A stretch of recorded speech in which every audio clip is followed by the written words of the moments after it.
we're going to jump into this right here and right now as we bring us into a special moment and we turn our minds to the slums of Zarth, where we have a small group of people nestled together, waiting for the next moment. So, if for a moment you will allow me to draw your attention away from the glistening spires of central Zarth, where the diplomats and demi-nobles hobnob with powerful trade families from across the land, we will pass through the many walled boroughs of our great city. Here, citizens relax in their cozy abodes to the gentle sounds of grandmothers knitting armor, or children tormenting their servants while proud homeowners feed their gardens. Go further still beyond all 9 walls to where the waste of Zarth is expelled from great pipes to form an expansive mire in which a vast, sprawling network of shanty towns serve to house the many expendable and indeed less fortunate members of Zarth society. Let us for a moment ignore the desperate cries of this ravenous ghetto and finally turn our attention to the particular sounds of lamentation that arise from an insignificant hovel by the refuse river, where a somber gathering of souls crowd about the slowly bloating body of their deceased matriarch. This particular hovel was, until very recently, the abode of Zitzi Harrow, a shrewd operator who used ties of blood or debts of servitude to make their remaining days as comfortable as possible. Zitzi's many wards, both biological and otherwise, that's all of these guys right here. Zitzi's many wards, both biological and otherwise, were by Zitzi's manipulations put to work serving Zitzi's every needs, for a lady must be kept accordingly. Zitzi would often claim that the Harrow family was descended, which is you, from a great line of goblin nobles, which had fallen from grace during the war. However, they were ever evasive as to which war or what exactly was involved in falling from grace. But their air of authority and withering glare was enough to prevent anyone pursuing that line of questioning. Now, in their final days, Zitzi self-confined to a large curtained bed which dominated the one-room hovel they shared with their numerous children. In and under the bed, which doubled as an office, Zitzi stored the many keepsakes and acquisitions which brought relative happiness to their self-proclaimed life in exile. Among these humble treasures was a small, ornate wooden box, which by Zitzi's proclamations contained the Harrow family birthright, an enduring legacy which, if claimed, would once more restore the Harrow family to its rightful glory.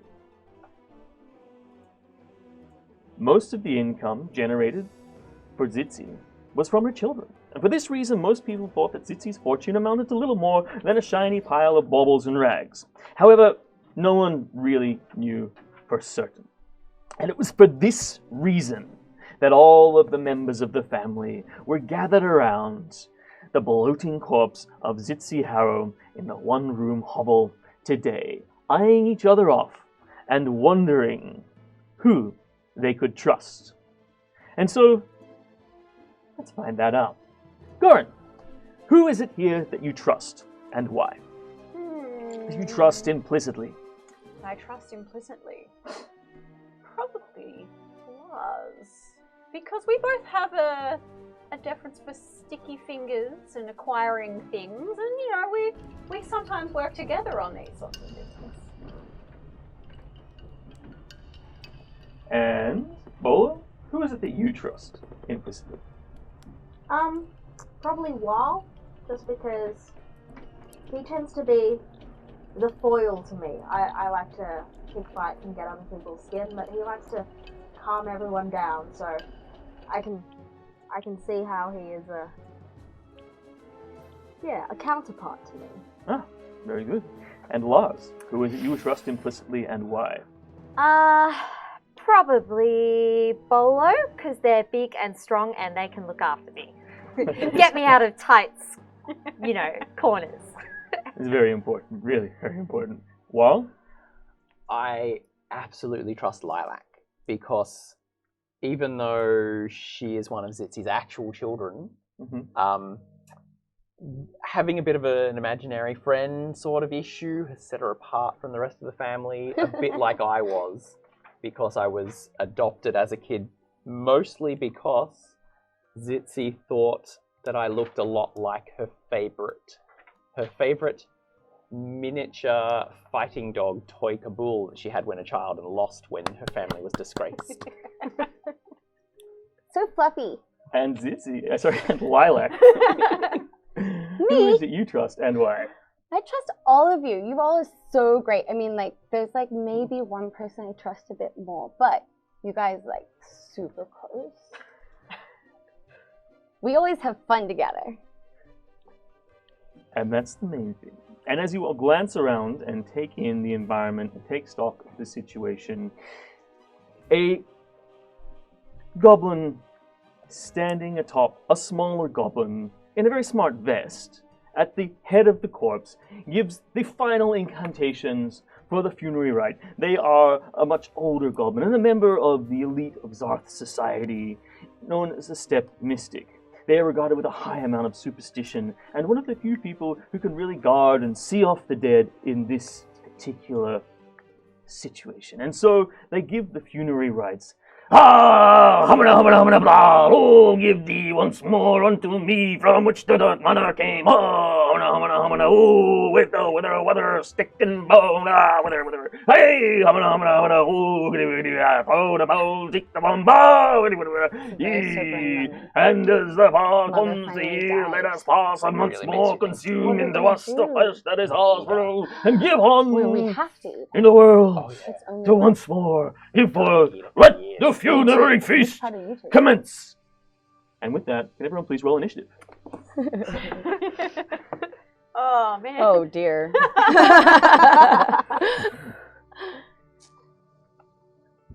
Awesome. 2.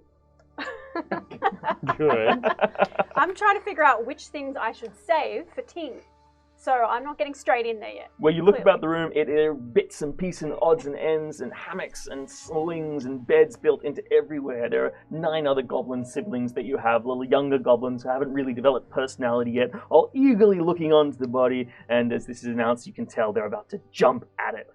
Yeah, I'm 2, so I'm still looking. Alright, Polo, 15. uh-huh, Lars, 10.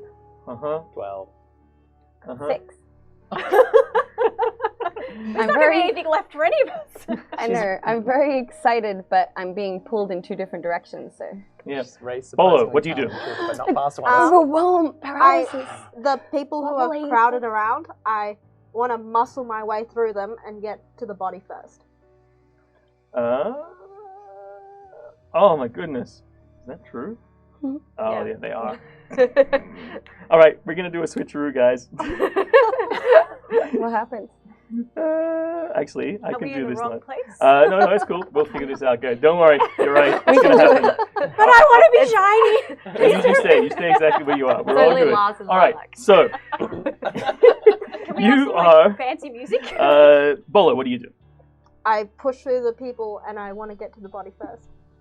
All right. You are standing right in front of the body. Ah, okay. Is there anyone around me who looks like they could be a match for me? Well, there's one very large gnoll in the crowd who seems to be going very quickly to the body, and they're likely going to move very quickly to get there. I want to change direction and ram into him. Nice. All right, so you do so. You leap across the room and smash into Weil, who falls to the ground, and you guys get into a rough scrap on the floor as you tussle amongst each other. So, Lars, what are you doing? I sneak around the body. I sneak through the crowd. I get to the body and I just jump into the stomach. All right. You are, as you move through, a couple of young goblins lash out at you, just trying to hold you back, but they are unable to get past your wiles and your stealth, and you jump over, and you standing right on top of the body as all of the others crowd in. What do you do? I bring out a torch that I always have with me, and I kind of threatening, in one hand threatening everyone around me, while the other hand just Okay. try to grab it flesh. and grab a hunk of flesh. All right. So, 12, Laurel, you're in a scrap. Right, I'm rolling out onto the ground with Bolo and go, I'm taking my pretties! And the fleas and various mites on my body jump over onto Bolo, attacking as I cast Infestation. Okay, make wisdom saving throw. 15. All right, cool. The fleas start crawling in under your skin, and the urge to itch and scratch is so big that you hold tight, knowing that this is something that Wa will often do to people. Lilac. Am I close to the body? Yes, everyone was standing crowded around the body, Okay, apart I from the other jump- goblins who were trying to launch in I there. jump onto the chest of the body and try and start rip opening the rib cage. All So right, I want to go straight for the heart. Gash has already been opened up by Lars, and you sort of lunge in and give me a strength roll. Okay, well that's 6.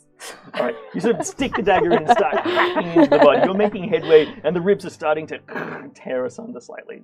All right, crack, crack, crack.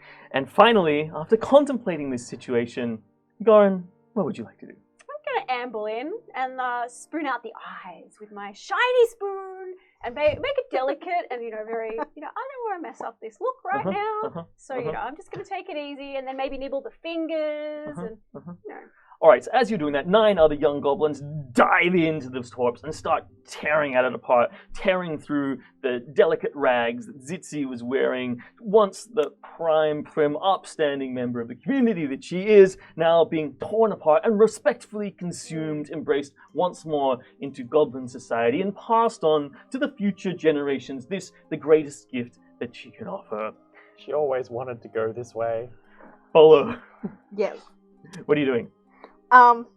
Well, now that I've picked a fight, I'm gonna try and wrestle you to the ground and You look behind you, Stop and these while you're flies. busy just engaging in this fight, there are all of the other young goblins are tearing the corpse apart. I don't care anymore.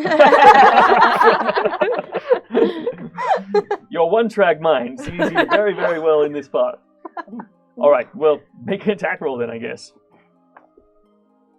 That is a 17. All right, punch, punch, punch. A sounding blow goes Mhm. into your head as you smack down. You take roll damage. 8 bludgeoning. Smack. You know what that is. Wow. I wanna try and choke you in a headlock. All right, and wow.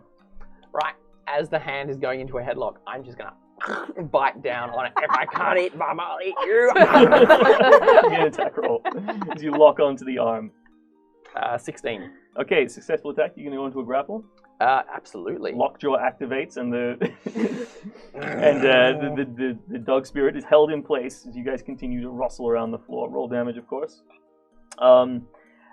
However, there are other thinkers in the room, and I would like Lars to please make an intelligence roll.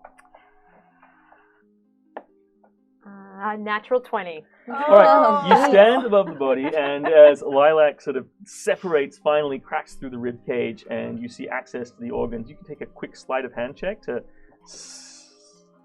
Can I go for the kidney? Yeah, you can go for the kidney. Good advice. Natural 20. Fishing out the kidney, and then She's just the rogue, okay? Damn. They always do this. No, they don't. and then realizing that It's just you. everyone's distracted by the corpse. People might not be paying attention to the sweet stash of goods and shiny things that you know that Zitzi Harrows has stashed around their bed. Ooh. So what would you like to do? You've taken your attack action, Have but I? you've still got a movement action. I've got the kidney. You got in the hand. kidney, which you mark down, and if you consume that at a later date, it'll give you a point of inspiration. All right, I'm going to take the kidney, start like just frying it over my torch, but like running, Korean barbecue style, of course. Discreet. Running, Discreet running. Yeah. I'm going to run No one will past it notice out of the that. chaos and go for the treasure hoard. Okay, good. Awesome. You just leap across the heads of the goblin like sheep herd style. The small goblins, you just like ride over the seething mass of young creatures who are just crawling like smaller grubs over the carcass, and you get to the bedchamber and you realize that everyone is completely distracted. So you slip in between the curtains without much issue. And bye-bye. You stand up, Did you I cracked notice- open the rib cage. No, you didn't quite I notice. didn't. The smell of burnt, like cooking kidney, didn't. Somehow Lars was just over there with a kidney cooking it. You're not sure if it came from Zitzi or someone else, but they had a kidney and you did not notice them take No, that I kidney. The good thing about kidneys is that there's two. No, I'm going for Typically. the heart. I'm definitely going for the heart. I'd like to rip out Mother's heart. All right, Please. you delve in and push aside one of the other goblins, tear it up, and you have it before you in your little hands. A little voice inside of your head. Yeah. Yes, take the power. And you once more can put down a point of inspiration for future use Thank you. to claim the organs. And go on. Lars is a bit like a truffle pick. So I noticed that Lars is gone, Uh-huh. and it's the because I'm delicately consuming. I have that time to look around. I'm chewing. I know what Lars is up to, and I'm going to slip away. Okay, yeah, you slip away from the feast. You grab your eyeball, like you got a spoon and an eyeball in hand, and you start walking away from the group. Everyone's like, give them their eyeball, that's fine. And you see the flap of the curtain on the bed is still waving in the wind from where Lars went through, and you can hear the munching sounds and the smell of burnt kidney coming out. Oh, Lars. And you slip in, and you look around. You see Lars is distracted from their investigations by examining. I like to follow Lars. Lars always knows where the treasure is. Examining you're room. gonna Would you steal like it to out. make an investigation roll while you investigate? Oh, 19. That's 19. Well, as you approach, you realize, and living in this small hovel for quite some time, you realize that the bed was actually built on top of an old cupboard, and that formed the mattress base that the mattress was laid on. So likely, if you pulled up the mattress, there's probably a trapdoor beneath it. Ooh. Right. I'm going to give it a go. I have some strength. Yes. So Garin pulls back the mattress, and Gar and Lars, you both look over and open the trapdoor. And as you look in, you are greeted by the sight of a storage cavity that has been completely emptied, apart from one small bag of buttons. But even as you watch, a gray-clawed hand wrapped in dark rags appears through a 1 foot by 1 foot wide hole in the floor to snatch away what remains of your birthright. Oh, guiding bolt. Great, make an attack roll. Lars, what are you doing? Can I stab it? I want to stab. Stab? Alright, cool. Stab. That Oh, you don't want to grab the buttons? What's more important? The stabbing or the buttons? The buttons. The buttons are more important. All I'll right. grab the buttons. I'm getting rid of the hand so you can get the buttons. Oh, perfect. I'll Did take you the hit? buttons. No, I rolled a 4. Okay, guiding bolt flies off. The whole cavity is now illuminated. Parts of it flaming on the outside. But you reach over, give me a dexterity roll to grab the buttons. Saving? Yeah, why You run out of 20s. Unfortunately, the hand reaches in, grabs the buttons, kind of looks left and right, and then falls down the hole, and then second hand goes before also falling down the hole. And you hear a sound from below. There's, oh shit! Cutthroat Mackenzie, they caught us! We found our let scalper! Oh, we gotta get him! We gotta get him! And everybody hears that as the cries echo through the chamber, and you hear more reiterating cries coming from the street below. So, what do you do? I'm just going to go in table order because that's going to be easier for me. Go on. Cutthroat Mackenzie. Right. Is there space to go down into the bed from where they've come Well, up it's from? a 1 foot by 1 foot hole, so likely not, unless you took off all your clothes and oiled yourself up. No. Not at all. Right, I need to go out and get the others. We need to go and find these Cutthroat Mackenzies. They've stolen all the things Mother left for Ting. So at this point, we're going to pause briefly as the name Cutthroat Mackenzie echoes through your minds. And you're going to tell me whether or not you stayed on working at Haggard Bigard's fungus farm to support your dear ailing mother in their final days, or whether or not you moved on to greener pastures. Garin? Greener pastures. Actually, more Follow? silvery. More like dingy, alcohol laden. Lars? Greener pastures. While I tried to move on to greener pastures, but being a gnoll in a goblin city, it just wasn't easy, and I slunk back in. Lilac. I stayed with Mother, but only because, I had other stuff I was doing, and it seemed like it kind of works. So Lilac and Warl, you guys still work at Haggard Bigard's fungus farm to help earn the money. In fact, you're almost going to be late for work even now. But the name Cutthroat Mackenzie rings a bell in your mind, for Cutthroat Mackenzie is the cruel overseer and first lieutenant of Haggard Bigard, who oversees the Fungus Gang, a nefarious gang of crooks who work directly and exclusively for Haggard Bigard. And this rings a bell. So Goran. We need to go! We need to go now! They're taking all the things that Ting needs! Yes! Why aren't you doing anything? What do you do? I pay no attention. I'm still trying to throw you around, throw you Great, at the make an wall. attack roll. 21. Slam! Wow, blashes into the wall. Give me a D4 plus your strength bonus roll. Damage roll, please.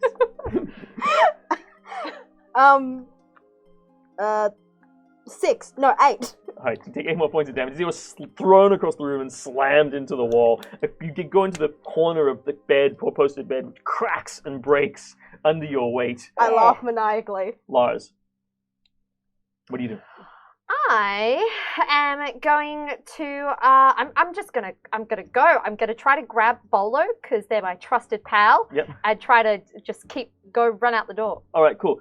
So you grab Bolo. Bolo, you guys choose.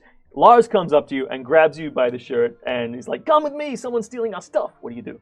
I'm guessing You're I like get... holding Warl slammed against the thing. Warl's like, lockjawed onto you.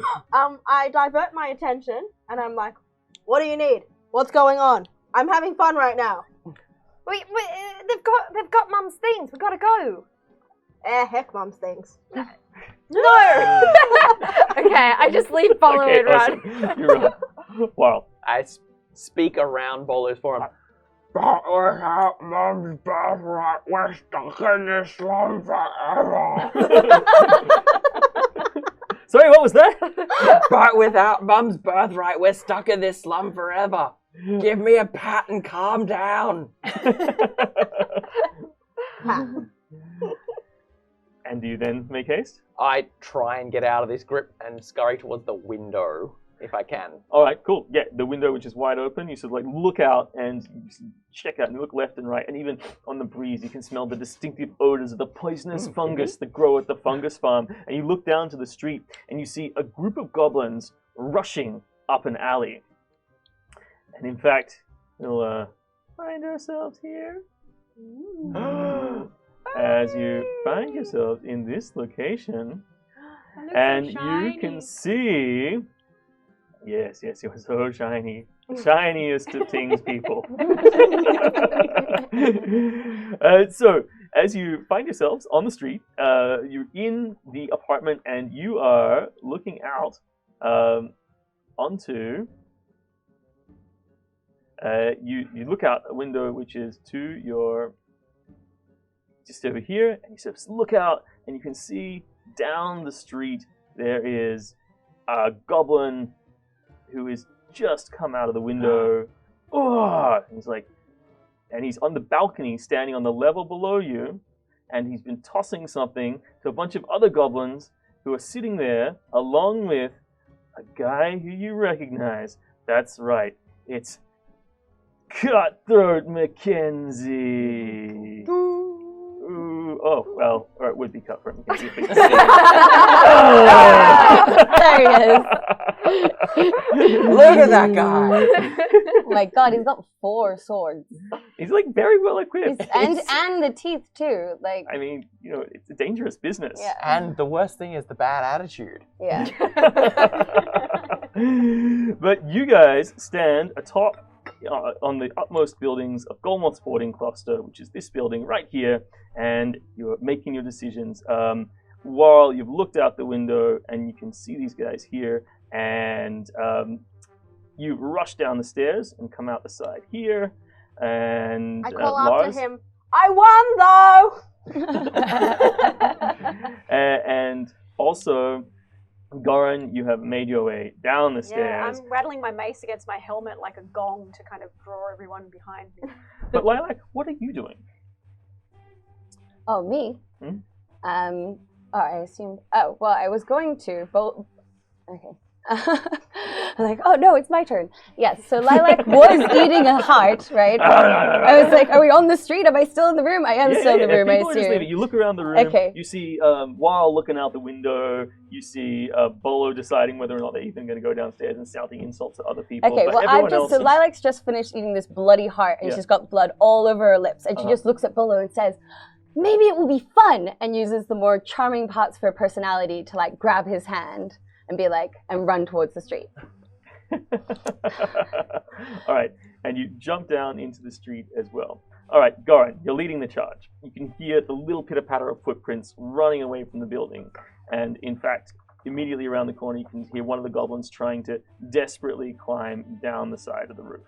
Excellent. I'm going to race around with my mace at the ready, and if I can hit the goblin crawling down from the roof so I can Okay. get him. Roar! Okay, so you rush around, and there before you is in fact the goblin just trying to get off the bottom, like, what the? Ah! Sees the shiniest thing coming, a glint of light comes off from the It's sun. You're like like, blind. "Ah!" That's the plan. The sound of tink, tink, tink, tink, tink. It's not very sneaky. But blinding, yes. So I'm going to hit him with my mace. Awesome.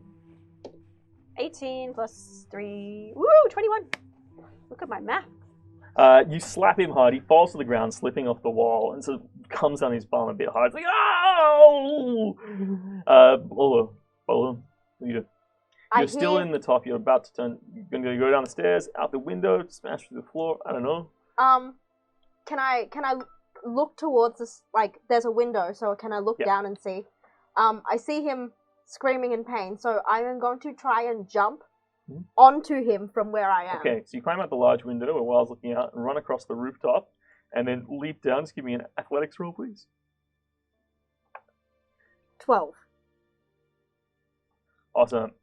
So, you jump down, and unfortunately you sprain your ankle slightly, taking 2 points of damage, but you do collapse on top of the goblin, going crunch. And the goblin seems to have fallen unconscious at this point. Ha! Lars. Yeah, I'm gonna run around. Can I go around the buildings? I think they've got this goblin in hand. I want to go kind of the back way. This way? Yeah, and go kind of try to cut throat Mackenzie off. All right, cool. You get to about this point, because this is not a scale map in any way, shape, or form. Just for reference, this is the narrative. You guys are just trying to get after these people map. Wow, what are you doing? Okay. Looking out the window. Bolo just bundled out the window behind next to you, and is I run to the window. Up on the windowsill, I cast jump on myself. Jump to the building's roof next door, and run alongside the roof to try and jump down on another goblin. All right. So give me an athletics roll as you do the jump. It's not so much the actual jump itself; it's being able to jump down. Yep, 16. All right, cool. Without much issue, you manage to jump down on top of another goblin who happens to be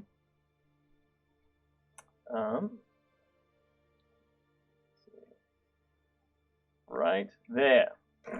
Because this was a whole gang of goblins, and now that you guys are getting a better assessment of the situation, you're realizing that there are a whole bunch of them. And you land on top of them, you tackle into the ground, and Lilac, what are you doing? You've just come out into the street, you've seen Lars rush off to the northwest. I'm going to run until I have line of sight on the action. Yep, so you come up here, and you can see all the stuff going on here. 2 goblins on the ground, hear footprints of more goblins, and Lars is now behind you. I'm going to cackle. And then I'm going to cast Eldritch Blast on the closest attacking Her happy enemy. laugh is my favorite thing about Lilac. And now I have to figure out how my spells work, so give me a second. All right, cool. In the Tackle. meanwhile, Cutthroat That's up there. Mackenzie That definitely and the other hits, so- goblins disappear up and around the corner to the Eldritch north is side. possible. I'm checking this And then goblin's it will pockets be- for the buttons, but also just taking did all the 8 other damage, things by that the are way. Shiny. Awesome. 8 damage. The goblin that is not unconscious is being grappled by Warl. While they kind of disintegrate in your hands. Pin its arms. You work the body. Yeah. It's like you're holding it up, like explosions, like fire just starts rolling out of its chest, and then like its entire internal sides become evaporated. Oh, damn it. I was going to eat that one. Shit. You're always hungry. I'm starving. The only thing just I've ate eaten Mother. today is part of Bolo's arm. All right, so the one who is flat on the ground down here, like he's completely done, and just falls off the map completely. The one that's being tackled also gets He evaporated. dies by falling off the map. And by the Eldritch Blast, and All now, over me. and now ahead of you is the alley. You do hear the sounds of footprints, and you can just in the distance see up to the north there are still more people running ahead of you. So, Garin. Continue to follow the sound of footprints. Okay, so you rush up here. Yep. I'm gonna not stealthily chase them. Chink, chink, chink, chink, chink, chink. All right, cool. And Bolin? I'm gonna run, and as I run towards them, I will throw my darts at them. So, I can throw 1 or 2 at once. I'm gonna say you can throw 2 because you're fancy. Okay. So that is a 2 hands. 15 and a bumper. A dart is sticking in one of the goblin's faces. Ah! For 5 piercing. All right, slam, stick. Oh. Lars, what are you doing? You here? Yeah, so I want to use my movement and then do a dash action and then use my bonus action to dash again. Okay, cool. Speedy you boy. get to cover quite a bit of distance, and you get to about the same level as these guys are, but on the other side of the building, so, you know, win.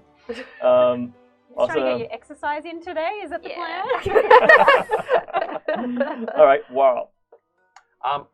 Weil is going to disappointingly brush off some of that goblin and then run off up the street, and he's going to spring You off the disappointedly ground. leave the eviscerated carcass of the goblin behind.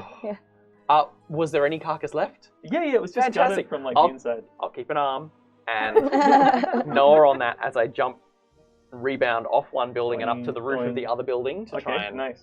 cut them off again. Jump is still active, so I've got triple Awesome. jumping. Lilac.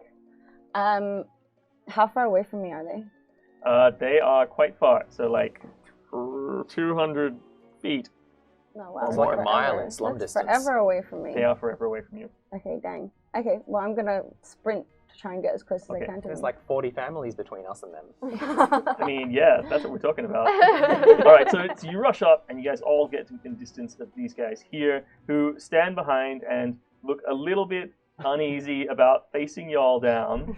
And you hear more the sounds of other movement ahead, and you can also, more specifically, hear the sounds of creaking boats. So, Okay. They're gonna get away, guys. They're not getting away from me. Garin, what are you doing? Right, I'm gonna run past them, but as I'm passing them, I'm gonna like use my mace like a baseball bat to try and knock one of their heads off Okay. through. So they got Sort of Give me an attack roll. give some tick, tick, tick, space. bonk. Yeah. 18 plus 3, 21. Cool. Magic number. Well, one of them swings out at you doing 6 points of damage with a small, jagged scimitar. The other one gets pushed back and slams into a building nearby and seems quite dazed from that experience. Boom. And you continue to make your way up. Bolo, what you doing? I am going to. How far away is? Whoops. How far away Not far enough away. is the one on the right? Probably about 80 feet. Okay.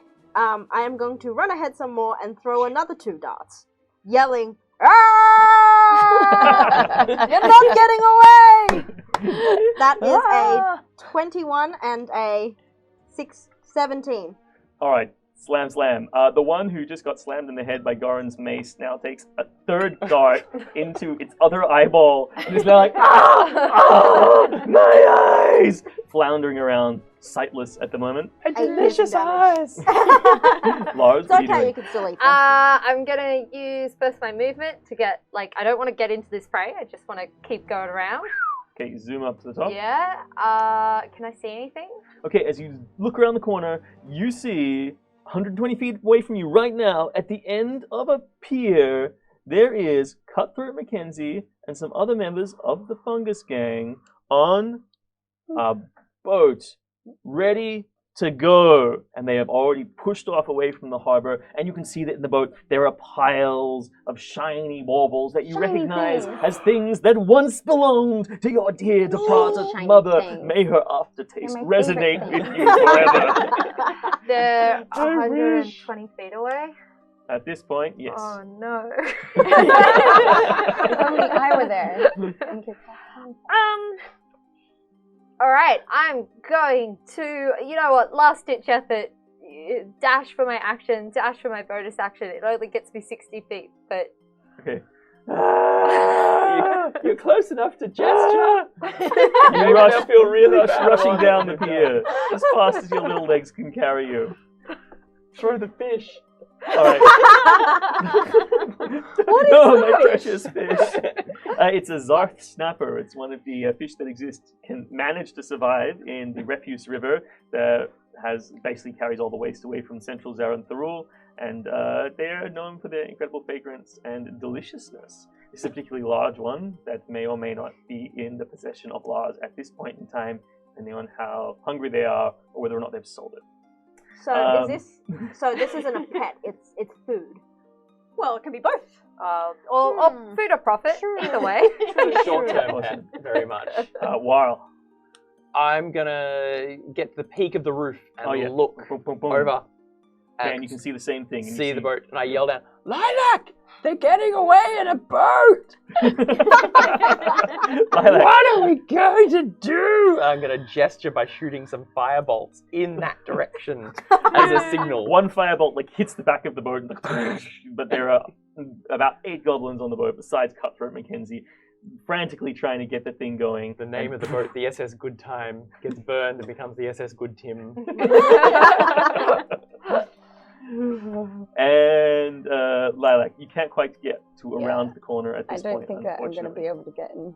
Okay. And in fact, it is at this point that you realize you've managed to deal with the one goblin that is left behind, but it is at this point that you realize that you're probably not going to be able to catch up with the boat. And as the three of you the boat moves to be about 120 feet away from the pier, and then even further as the wind catches it and it moves at speed away from that location. Okay, I snarl at these two. You better left one of them alive. I sit down to. We need to know where they took Mother's things. Well, I ran past them. There was still 2 alive when I went through, or 1 at least. Oh no, they've disappeared off the map! They're gone! I was gonna say. They ran away. Not No, me, there are though. some. There are a couple of the one who got blinded in both eyes is still like flailing great. You're a around back prisoner. there. It's just not the same. It's Captain Mackenzie sails away on the ship. Can I? I'm just gonna. Yep. Can I just steal a boat real quick? So you jump down, grab a little boat. Yeah. And can I just see if I can? I'll just try to paddle after them. You grab a sailboat or a rowboat? This is a sailboat. All right, awesome. You jump in the sailboat. Do you guys want to follow them? Yeah. Yeah. I'll go in a rowboat. Seems fairly straightforward. Awesome. I'll Sure, we go in can do like this. a little one-person rowboat just going like, Do I need to sail? Nah, just come on. We'll figure it out. All right, Lars, give me a dexterity roll. Dexterity. Oh, this could be deadly if I fall out of this boat. 7. You wrangle some ropes and get it in order. Unfortunately, Bolo's in the rowboat and making a significant headway at the moment. Go, Bolo, go! Bolo Ball is rushing ahead of you in this small boat, and you're like trying to wrangle this stuff together. Goran, you're all looking on as like Lars is trying to make this boat do anything other than go in circles. I'm thinking this is maybe not the best option, because if I fall overboard, I probably will sink with all of this finery. We're going nowhere! Lars, we're going nowhere! We need to go back and ask those stupid goblins where they've taken it. No, I think this will work. If you just give me, like, 2 more minutes, I'll be able to do this. Alright, you need another dexterity. Bolo? Oh, you're Bolo's. Way ahead of you all there, little one person. It's like a little leather molded boat. There's a couple of oars. It's an old fisherman standing on the shore going, "Hey! Oh, yeah, that's my boat. You know that." Do you know? Looks to you, you got the arm hanging out of your mouth. Do you know that hobgoblin that stole my boat? You want to pay me for the boat? Do you want to get the money for the boat? I already paid for the boat. I don't need to get no money. He's just eating an arm. That's a mighty delicious arm you got there. I'll give you some money for the arm. How much money? Well, let's see. I've got a couple of loose teeth. All right, Lilac, any ideas? You've caught up. Everyone is now standing on the pier, either watching Bolo sail away, sail away, or Lars desperately trying to wrangle this sail ship. How far Oh, and away? in the background, there's the blind goblin going. How far away is the? How far away is the boat they're chasing at this point? 240 feet. Okay, I'm gonna go back to the blind goblin. Okay. Hello, I can't seem to be able to see anything. Can you help me? I grab him by the hair and throw him to the ground. God, why? When will the I hurting don't stop? like you, she says very loudly. What? Where did you take Mother's things? I didn't. It was all Haggard Bigot's idea. He knew that the funeral was coming up, and you know that Warl was such a big mouth about all the things that she had and how you guys were gonna get all that good stuff. Warl! And so Haggard Bigot's had us come over here and steal it away from you, like we did. And if we didn't and we failed, well, that's okay. It's all water under the bridge, right? I mean, I'm still Well, here. it's certainly surely... water under the boat.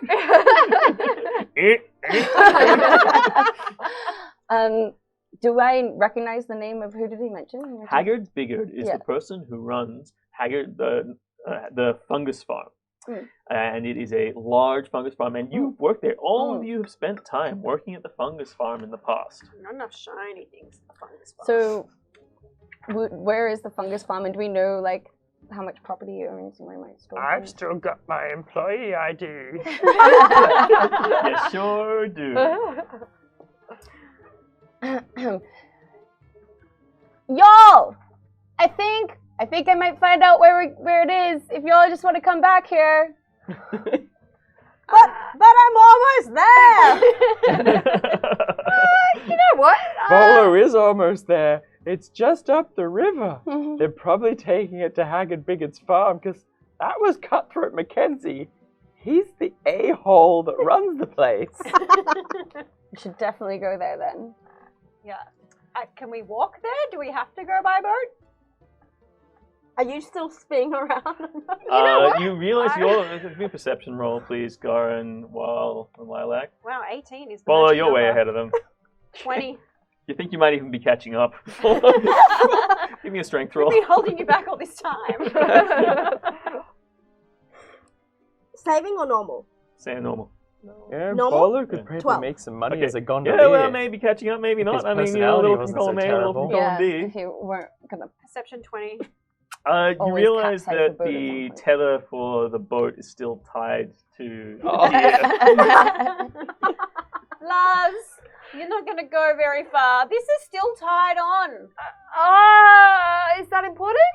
Yeah. Okay. If you don't untie it, you stay there. Well, I guess we can walk or something. If Yeah. How would we usually get to work? It's like when Just we had walk. the dog in the Yeah, there's a backyard and it was bridge, on the short pole walk, and it would it's like just a go 15 around in minutes. circles. Yeah, I think we could just walk there. we can walk. Well, I think they jump out of the boat. Just swim back to shore. I think I left my wallet back at home. I need to go get my ID. okay. Well, you get whatever things remain in the house, and make your way up the road to a short stroll, looking very sad and a little bit upset. Bolo, every now and again you see Bolo still over in the refuse river going, I'm gonna get them! I'm gonna get them! And you kind of keep pace with Bolo as they row up. And by the time you finally arrive, you head up to the north. By the time you finally arrive at the fungus farm, it is about early afternoon. It's about midday. And beyond the smells of the refuse river, you start to catch some other scents sort of wafting over. See, The we're almost smells of here. fresh loam, dank mounds, the smell that you all affiliate with the farm. And as you all come to the bridge, you realize that you're now looking at a place that many of you left behind, quite happily left behind, in fact.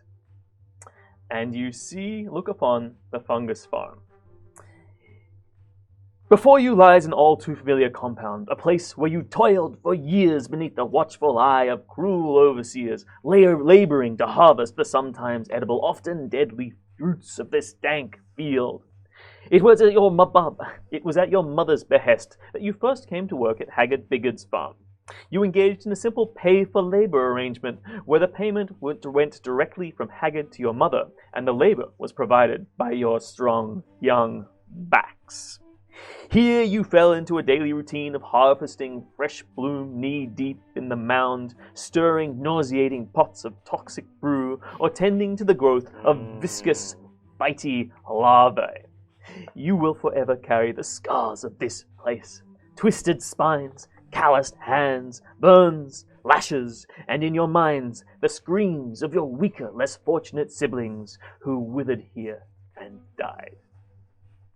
Now this all too familiar compound holds captive your birthright, the promise of a new future clutched firmly in the nefarious claws of Haggard Bigard. And so you look over.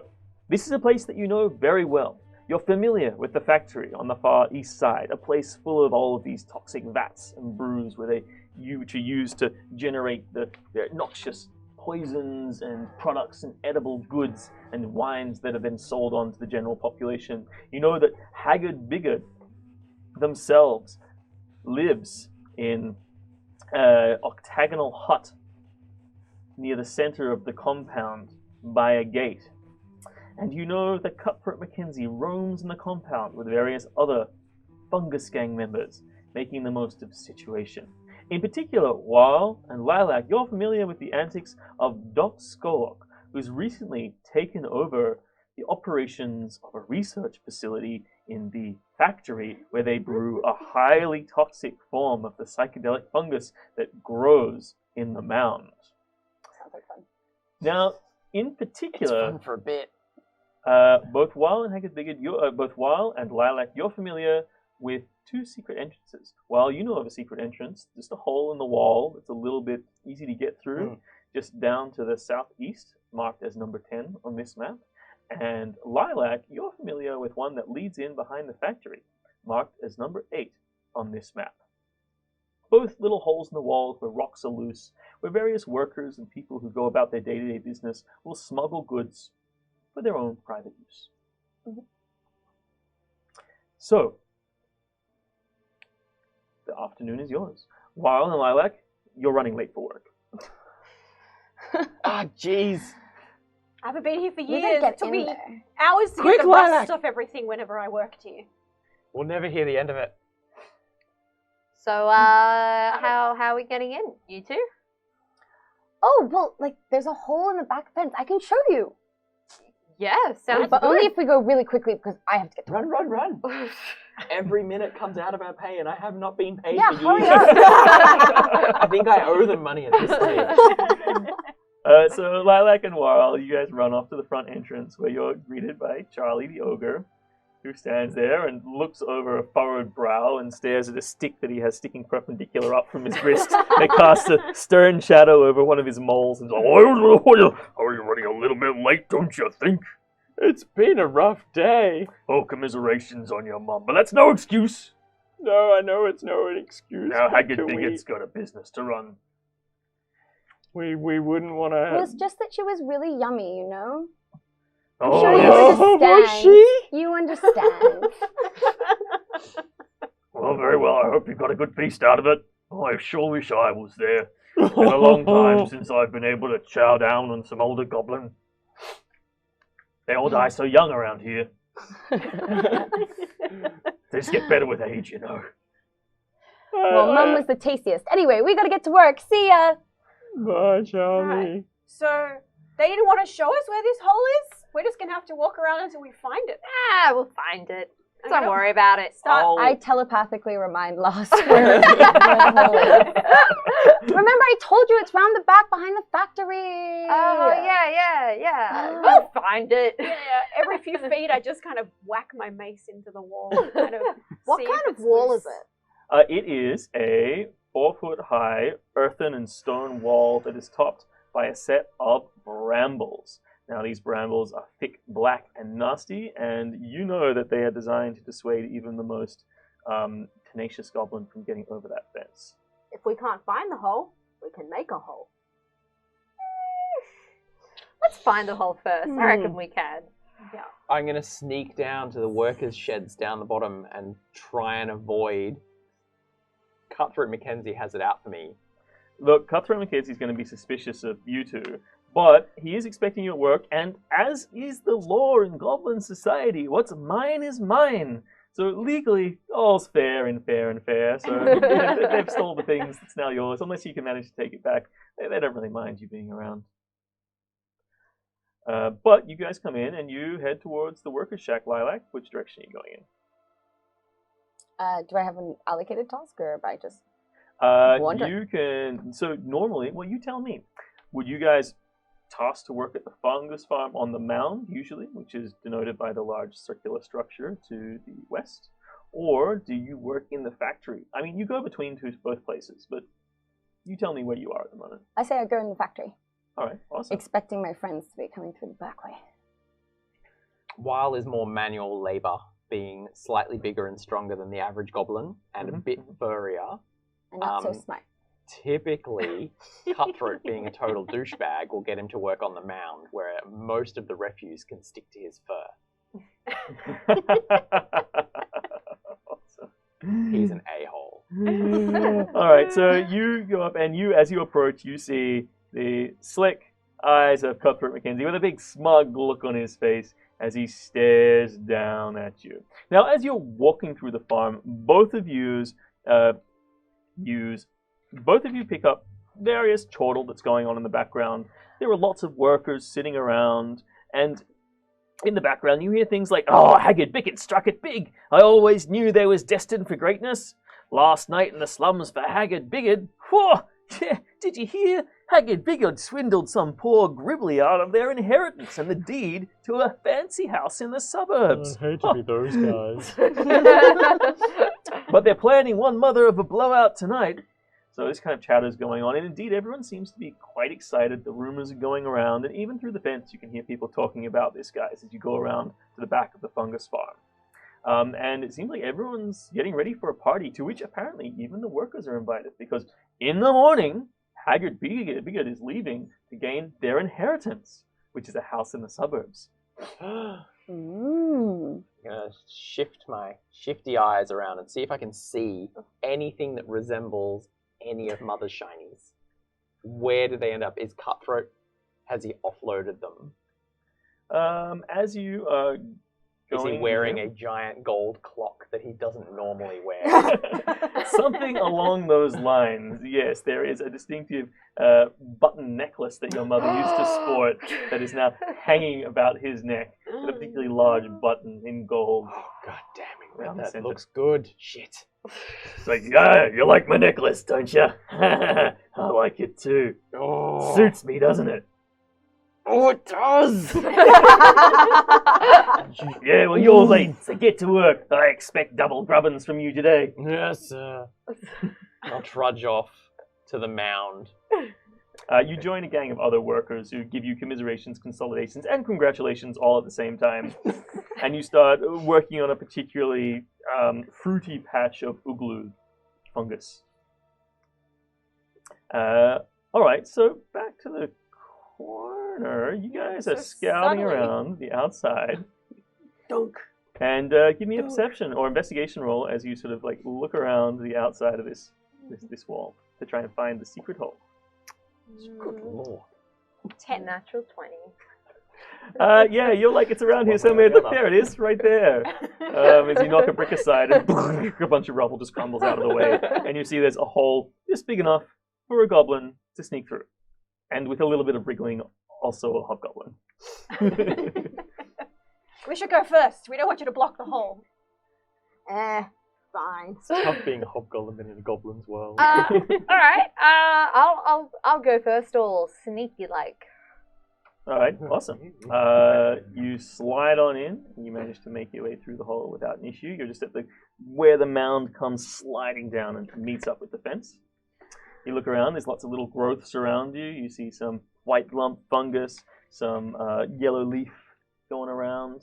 A bit of this, a bit of that. Nice Anything variety. particularly either tasty or valuable? Give me a D10 roll, please.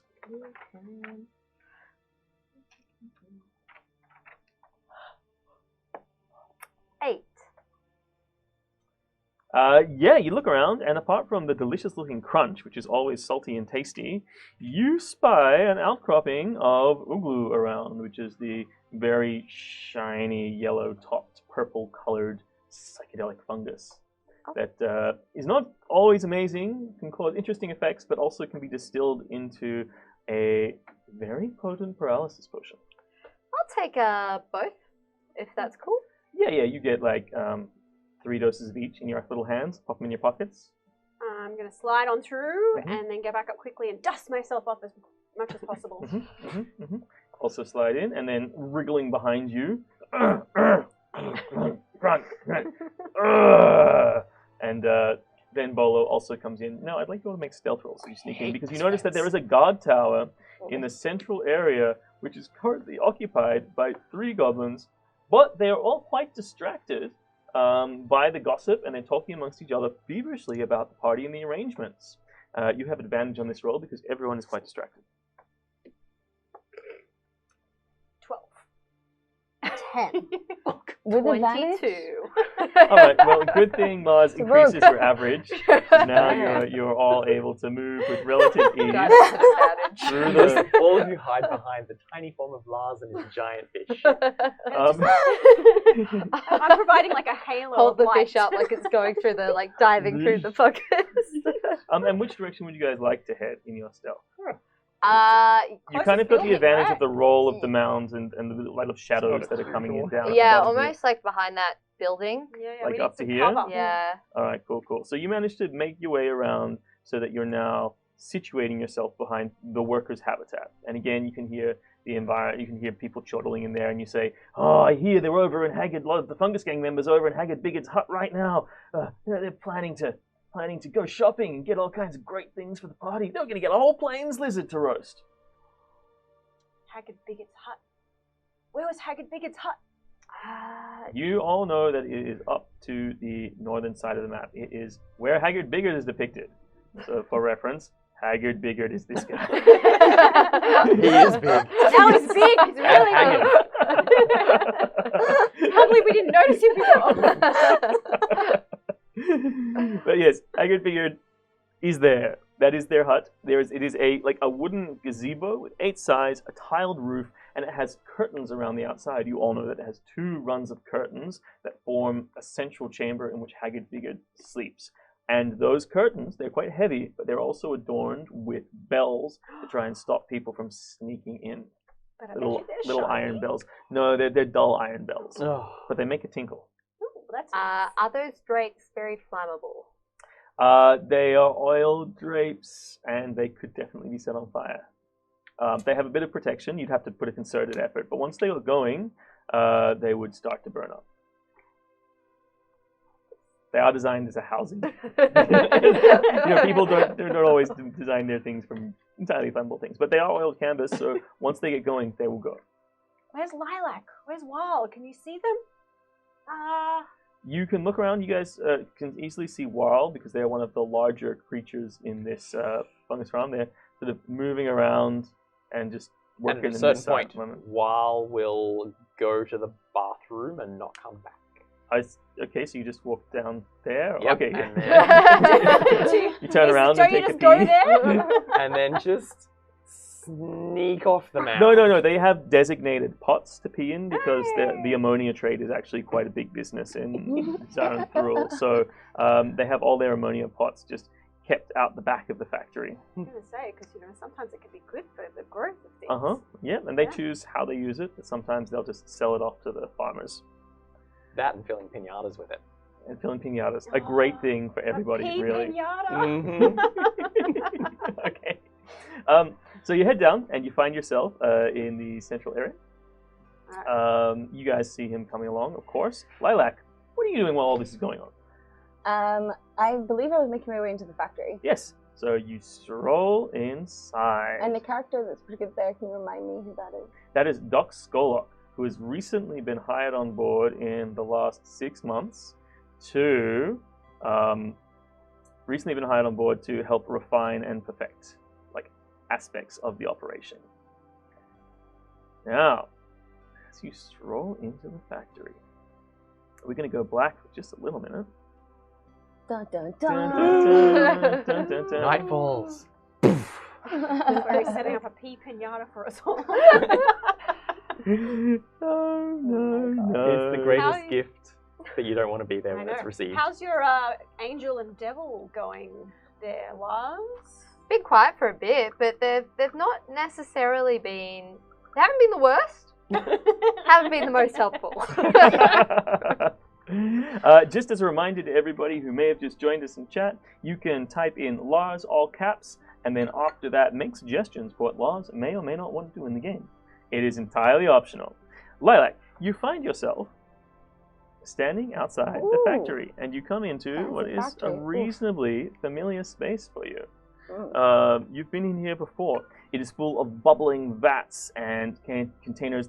Some of the containers are full of the presses which are used to press the viscous, bitey grubs into a sticky, pulpy wine that is really has a high viscosity. And then there are others that are just full of fungus that are boiling away. There's a bunch of white lump that's being made into yeast. And to the north there, you can see Doc Skolok is standing there and has strapped this young goblin to a table and is standing over them with an eyedropper of their latest concoction, dripping it into their eye as an experiment. Now this is a cage across here that is obscuring, that stops you from getting in, and there is a door that is locked. Cool. Okay, I watch the procedure for a moment with curiosity. And then I walk over to one of the other workers or guards around. Yep. Your choice, worker or guard. Guards are always more sympathetic. Workers tend to be like, work. Our workers are more sympathetic. Guards are more like, work. Okay, I walk over to another worker and I go, I hear there's a party tonight. You're like, yeah, it's so good. I mean, they're going to get a whole bunch of things. They're making a shopping list over at Haggard Pickett's room right now. They're going to send a bunch of people away to get things like slime rats and, of course, plains lizards. And there might even be some grass fruit wine. Oh, I'm so excited. Even if I only get leftovers, I'll get a night off. Oh, it's so good. And what's the party for? Are you going? Where is it? No, Haggard Pickett struck it big. He's got a deed to a house in the suburbs. He's going to move up tomorrow morning at dawn. He's going to take off in this. We're loading up some wagons for him right now so he can take all his stuff. And he's going to move with a bunch of people off to a shiny big manor house in the suburbs. Huh, okay. So you going? Oh, I hope so. I think he might only pick a hand-picked bunch of trusted associates. I'm lucky I'll be able to go up there. I always wanted to live in leech dart myself. I've just got such a penchant for slime rats. They're so tasty. Anyway, we should probably get back to work, huh? Yeah. Oh, did you pass me that big ladle? No, I have to go out. Like, there's this thing I had to do outside. He falls into the vat. And Another of the workers just like quickly pushes him down. The vat. A couple of bones rise up. Thanks for taking care of that. So you stroll back out into the yard. I'm gonna go and look for some of my siblings because I have some ideas. All right, awesome. So, And then I feel like I can't face these guys by myself. That's probably too bad idea. yes, you certainly are potentially going to have some issues, but who knows? Who knows? Maybe I'm. Meanwhile, while Sneak around that building. you have gone to pee, yes, so I'm going to say that we're back over here on the larger map so we can see where things are more easily. And the three of you guys are snecking around the back of the building. And you come out here just in time to see Lilac pop out of the factory. And you get their attention, I take it? Yeah. I like sniff the air and then scuttle over to them. Subtle. So, there's a party, right? There's a party. So that means that, like, some people are going to be sent away, which could be, like, a really good time for us to, like, do something. I don't know. They're getting an inheritance, and they took our inheritance, and maybe we could take their inheritance. There's, like, a house? But house. A house. What about the shiny things? Like a big house, not just, like, a one-bedroom house. Imagine. Are they? Is the big Kahuna taking anyone with him? I guess. I don't know. I could ask. I guess I could ask. Do you want me to go ask? Go ask. Yeah, I mean, you do what you want. I look around. All right, you look around. I see Whirl, and I run up to Whirl. Whirl's like just taking a peek. Whirl. What? Do you know who What? they're taking with them to the party? The others are asking. I drag Whirl back to the party. guys, Whirl knows. Whirl. I don't know anything. I mean, is he? Because if he's moving, is he taking anyone from here with him? That's what I said. I don't know. Hang on. He's gonna Hang on. take No. Just. They got an inheritance and we lost our inheritance. Anyone finding some sort of idea about this? Yeah, that's what I'm trying to say. Took our inheritance. our inheritance. Oh, yeah, I just wanted to make sure we were all on the same page Okay, with this. yeah, Okay, good. yeah. All right, yeah. So, we should get it back.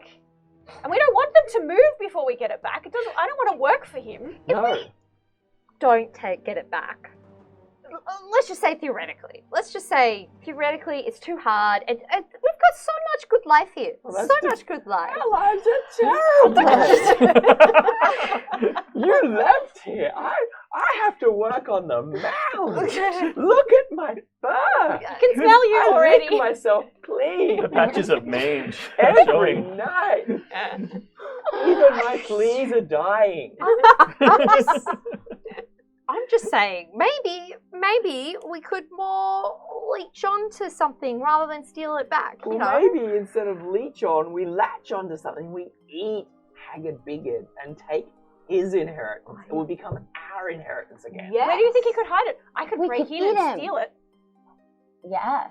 Yeah. How about Yeah. we rip him apart tonight and then he won't be able to move up there? And then we also eat the giant plains lizard that they're going to be roasting as well. Oh, that sounds good. That does sound good. It's like a proper fancy degustation affair. I want Are to there get those any buttons back. like though. guards around who are obviously getting ready to go and get these Yeah. supplies and So, stuff? as you guys are standing there, just hanging out, you look over to Haggard Biggard's hut and you see a bunch of people come out and they're looking at lists and stuff like that, and it looks like they're just like pointing to each other and each other's lists. And 3 goblins look like they're running off and heading towards the front entrance, and they're going to pass you by shortly. I point at them and look at everyone meaningfully.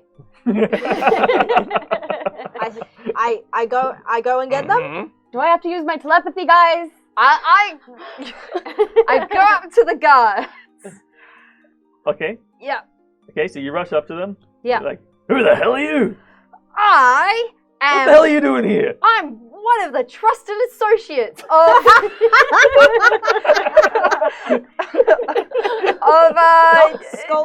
The Fungus King. the Fungus King. Gang. Gang. Make a deception roll.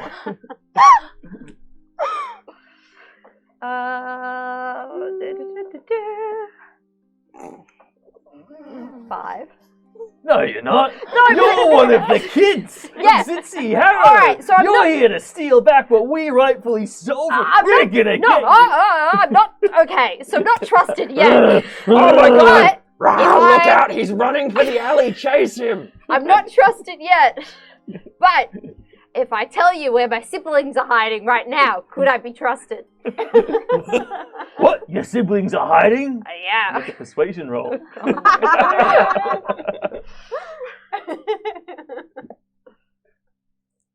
12. Steady improvement.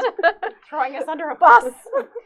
Nah, you're a thief, and you'll always be a thief. What were you saying, Well? Quick, come over here and get him. He's getting into the alley. All right, so Okay. I'm gonna try to hide, I guess. all right, you make a quick dash. They are both gonna try and grapple you, which they do. Are we out of sight of the main area? Yeah, at this yeah, point? yeah. As this is going down Around the corner. behind Fabulous. the factory between it and the fence, Uh-huh. I'm going to let them go past, and then I'm going to decapitate one of them. Oh, down, away from the towards the fence. So you were here, So just we're for more secluded. reference, and you were talking to this goblin out there, and these guys were all like hiding in the corner out of sight. And then Wild stepped out and's like, "They're running towards the alley." Making a runaway. And then they've grappled you. Yep. I'll try to get out of the grapple. All right, awesome. Give me a contested strength roll. Oh no.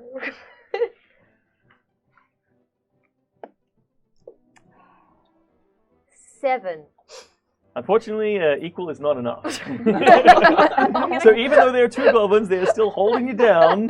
You're trying to wriggle out of it. I'm going to cast command on the one that's holding Uh-huh. him down the most, Yeah. Lars down the most, and I'm going to say, let go and have your lunch break. Oh, I'm really hungry. I should probably go and eat lunch. Let's go, stands up and walks off. I'll run up and grab the other arm in place of the other one, but subtly get my fleas to jump on the guy. The guy goes, Infesting and starts scratching wildly and running in random directions. Quick! Where are you running Down to? behind the factory. Down behind the factory. You are now all once more hiding down behind the factory where you were just a moment before. Lies, I just want to say that was super cool. And then I wink at everyone else really openly.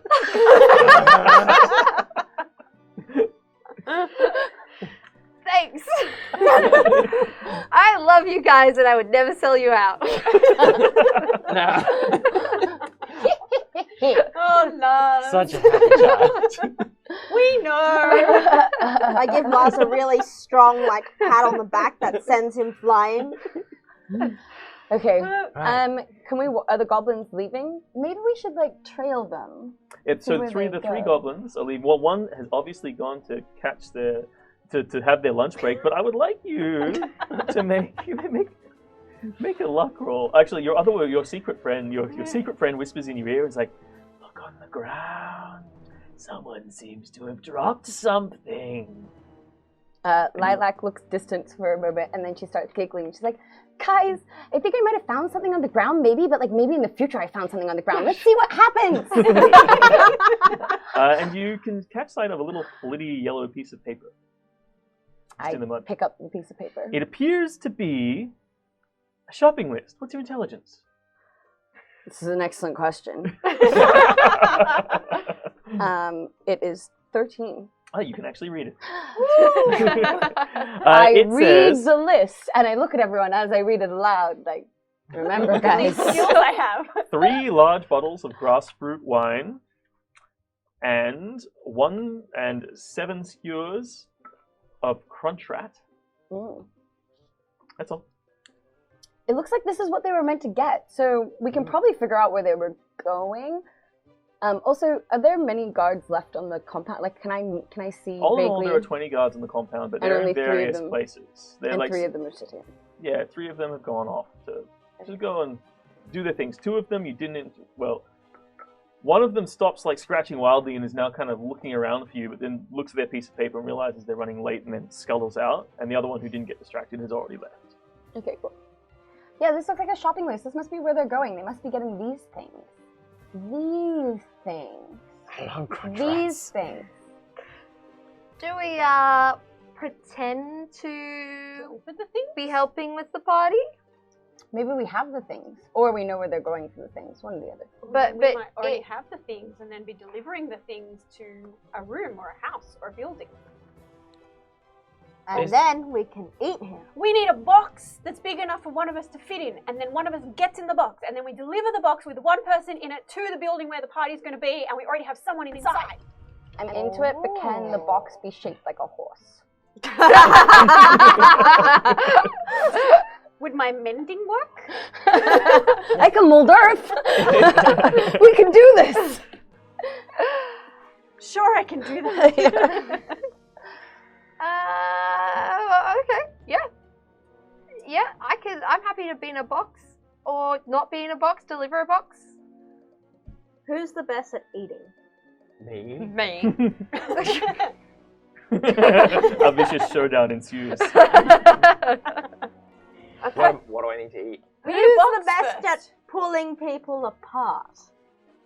Are you suggesting you should get You in the are. box? It's going to be really heavy. Just say that you bought too much food. We could put the box in a wheelbarrow. Yes. There's all a right. lot of wheelbarrows around here. There definitely are a lot of wheelbarrows. Do we around. know where Not to all of find? them are filled Do we with know where manure. we'd find the items on the list? So So one of them, well, you already have one. Everyone can give me a history roll for your local lore. And anyone who has an urchin background can have an advantage on that roll. Thank God. Well, that's a 21. Uh-huh. Oh, yes, Uh, also 21. Amazing. I like shopping. I like crunch rats. You know an awesome place to get the best grass Oh, yeah. fruit rind around. Oh, crunch rats. You love your crunch Oh. rats, and you have a guy. They're who ratty and crunchy. makes- Oh. That sounds really good. So yeah, you got some hookups. We just need Okay. like a layer of it at the top, and we could eat that as a celebration when Now we get everything back. We just need some cash. Okay, so you all You pat left your down your wallet at pockets, and home. you can all roll a d6. Oh, what have I got? What have I got? What have I got 3. 6. 5. You have that Two. many copper pieces each. 1. Oh, man. I can maybe afford. Thus, while you were all hoping to get your hands on that inheritance, Oh, Do I have my fish? damn it. Can I sell my fish? give me a sleight of hand roll. Don't you just go in and say you work for Haggard Bigot and you get it and you get to take it? What do you think this Natural 20. society runs on credit? I do work for Um, Haggard Bigot. you- I could do it. You've got identity cards that say you do, right? Yeah. You could do, but then Lars accidentally, out of force of habit, stole the wallet of the person who was accosting them while they were being accosted. Oh, Lars, you make me so proud. Yeah. So we should have a bit of. We should be fine now. Looks like there's enough. There's probably about 50 gold in there, Oh. enough for some large jars of grass fruit Damn. wine and a bunch of slime rats. All right, so Okay, we need to let's walk do out of it. here with a wheelbarrow. Slime rats are also good. They're so slimy. Can we make? So ratty. Do we have to climb out back through the fence, or can we go in the wheelbarrow? You guys can make like you have 2 people who are supposed to work here, Yeah, yeah. so I mean, So maybe some of us can go in the wheelbarrow and some of us can And- go out the back fence. you also know that there is another exit through just out the back of the factory, just over to the east, which is marked with the 8 on the map. Well, not the map that you have, sorry. It's marked with the 8 on the map that you will have in just 1 second. There you go. Do we want to just walk out the back of the fence and you guys leave with a wheelbarrow? Yeah, I have Because a then way. think We it can needs to go be this empty way. and Follow open, me. Mm-hmm. so it's not suspicious yet. All right, so some of Yeah. you go through the fence, and the rest of you go out. The 2 of you, so Weil and Lilac, grab a Mhm. wheelbarrow, just walk out. And Charlie's like, Do "Oi, it. That's Fungus Farm property. Time is money. The party doesn't wait for anybody. We got some crunch I rats. do like parties. Wouldn't be a party without crunch rats. And you guys all rendezvous in the street. So, where do you guys want to go first? Or are you going to split up and do your different things? Yes. We should get the crunch rats last, because if they're not fresh, they're not best. Yep. So, what he said, why don't we... The grass fruit is pretty good. There's nothing worse than a party with stale crunch rats. That's very true. Slightly warm grass fruit is quite nice. Body temperature. Yeah, you want to let it air for a bit. So we'll go as a group and come back for the crunch rats, and then we'll go to the party. Yay! And Yay, they get our party. inheritance back. As long as I get to rip him up. We'll get a large box for you to hide in. Yes, we need a box. This is a crucial part of the plan. I can't believe I forgot that already. All right, so you all go in different directions at once. Quick to the All crunch right, rats so and box who is going for the district. crunch rats? Me. Who's going to the box district? Oh, me, because Box I've got to get a district. box. Oh, actually, no, We because I can know go the grass together. fruit. Oh, no. I'll go with you to the box district. All right, Okay. and who's picking up the crunch rats? Come on, Lilac. Yeah, okay. We can eat some on the way. Awesome. All right, and you go your separate directions and engage in your shopping exercise. You have enough money. You manage to get all the things that you need. Shopping. It's really Give not me all your that money. much of an issue Hang on a to minute. collect Oh, I all of need the it. things, and you rendezvous. I haggle and make sure I get more change that I can put in my own pocket. Yeah, awesome. Give me a persuasion roll. Persuasion. Ooh, 15. Yes, you start out with definitely more. You have many more goods and excess coin. You gain 3 gold out of your transaction. And I'm chinking even more. I haggle and try and get more crunch rats. I do that Give on me our a- behalf. 3. You guys, excellent. You're very busy haggling with the young son of the person who's making the slime rats, while Lilac talks to the I person talk making to the. them. Yeah. Oh, nope, not even that much better. Price of slime rats have gone up today. I'm terribly sorry. Slime rats, I mean crunch rats. If you want slime rats, well, I could give you a discount, but unfortunately, I just can't. The rats have been all farmed out these days. This isn't the city where rats run rife all through the sewers, We gotta work hard for every rat we get. I nod sympathetically. Okay. And then I try and use sleight of hand to make sure I give Give me a slime hand roll to steal extra. Oh, 13. Yeah, he's pretty busy looking at other things, and while is distracting the attendant, so I'm dribbling over a rack of crunch rats. yeah, you walk away with like 3 bushels of crunch rats on sticks. There's like 6 on each stick. They're like long wooden skewers, and you're walking away with them. Got them all bundled into the wheelbarrow, and head back. And you all rendezvous. Oh, and you guys head to the box district. So you go to the Lars and Yeah. yeah. you guys go to the box district. One and- hobgoblin box, please. Yeah, Just yay high, yay wide. and yeah, they have wooden boxes. This Pretty photo of angry. my What type brother. of wooden box are you looking for? A big one.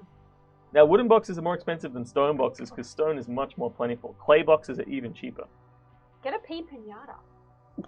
While you're there. I don't know if they have that on the box district. Oh, we can't really steal Technically one because they're container. really big. You know what? We'll take a nice wooden box, and then I'm going to try to pickpocket the money back. All right, awesome. Well, you're going to have to try and pickpocket some money first. Can you give them the money for the goods? Oh, So the only yeah, person who has alright. excess money is Garin at the moment. Okay, I'll pickpocket money first.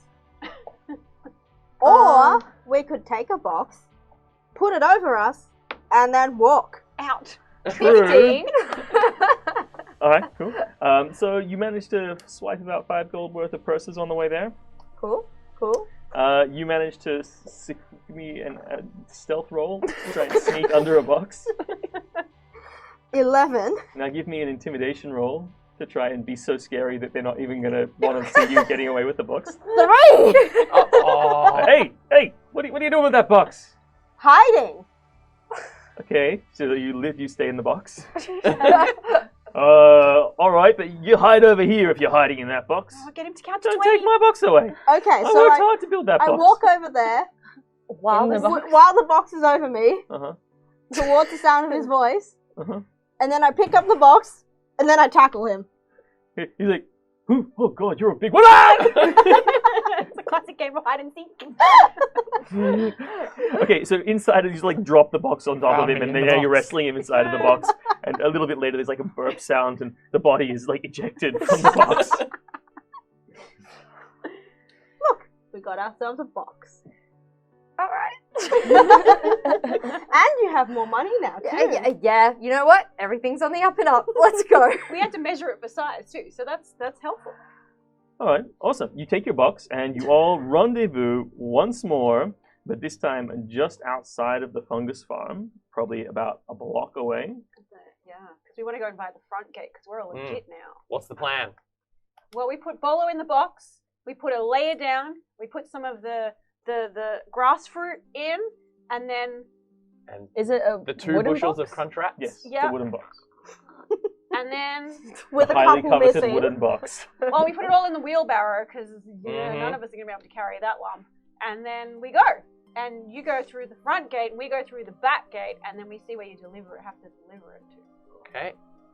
And then you just go in, and then you kill everything and let us in. Yes. Yeah. Good plan. You could let us in before you kill everything, and then we could also snap. Yeah, I was about to say, is Bolo capable of killing everybody? Of course.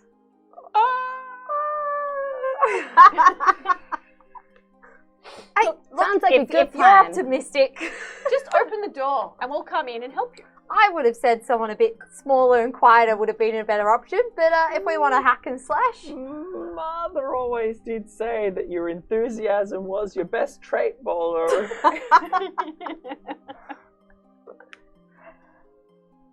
Well, I guess Right. couldn't you just open the door when you deliver it?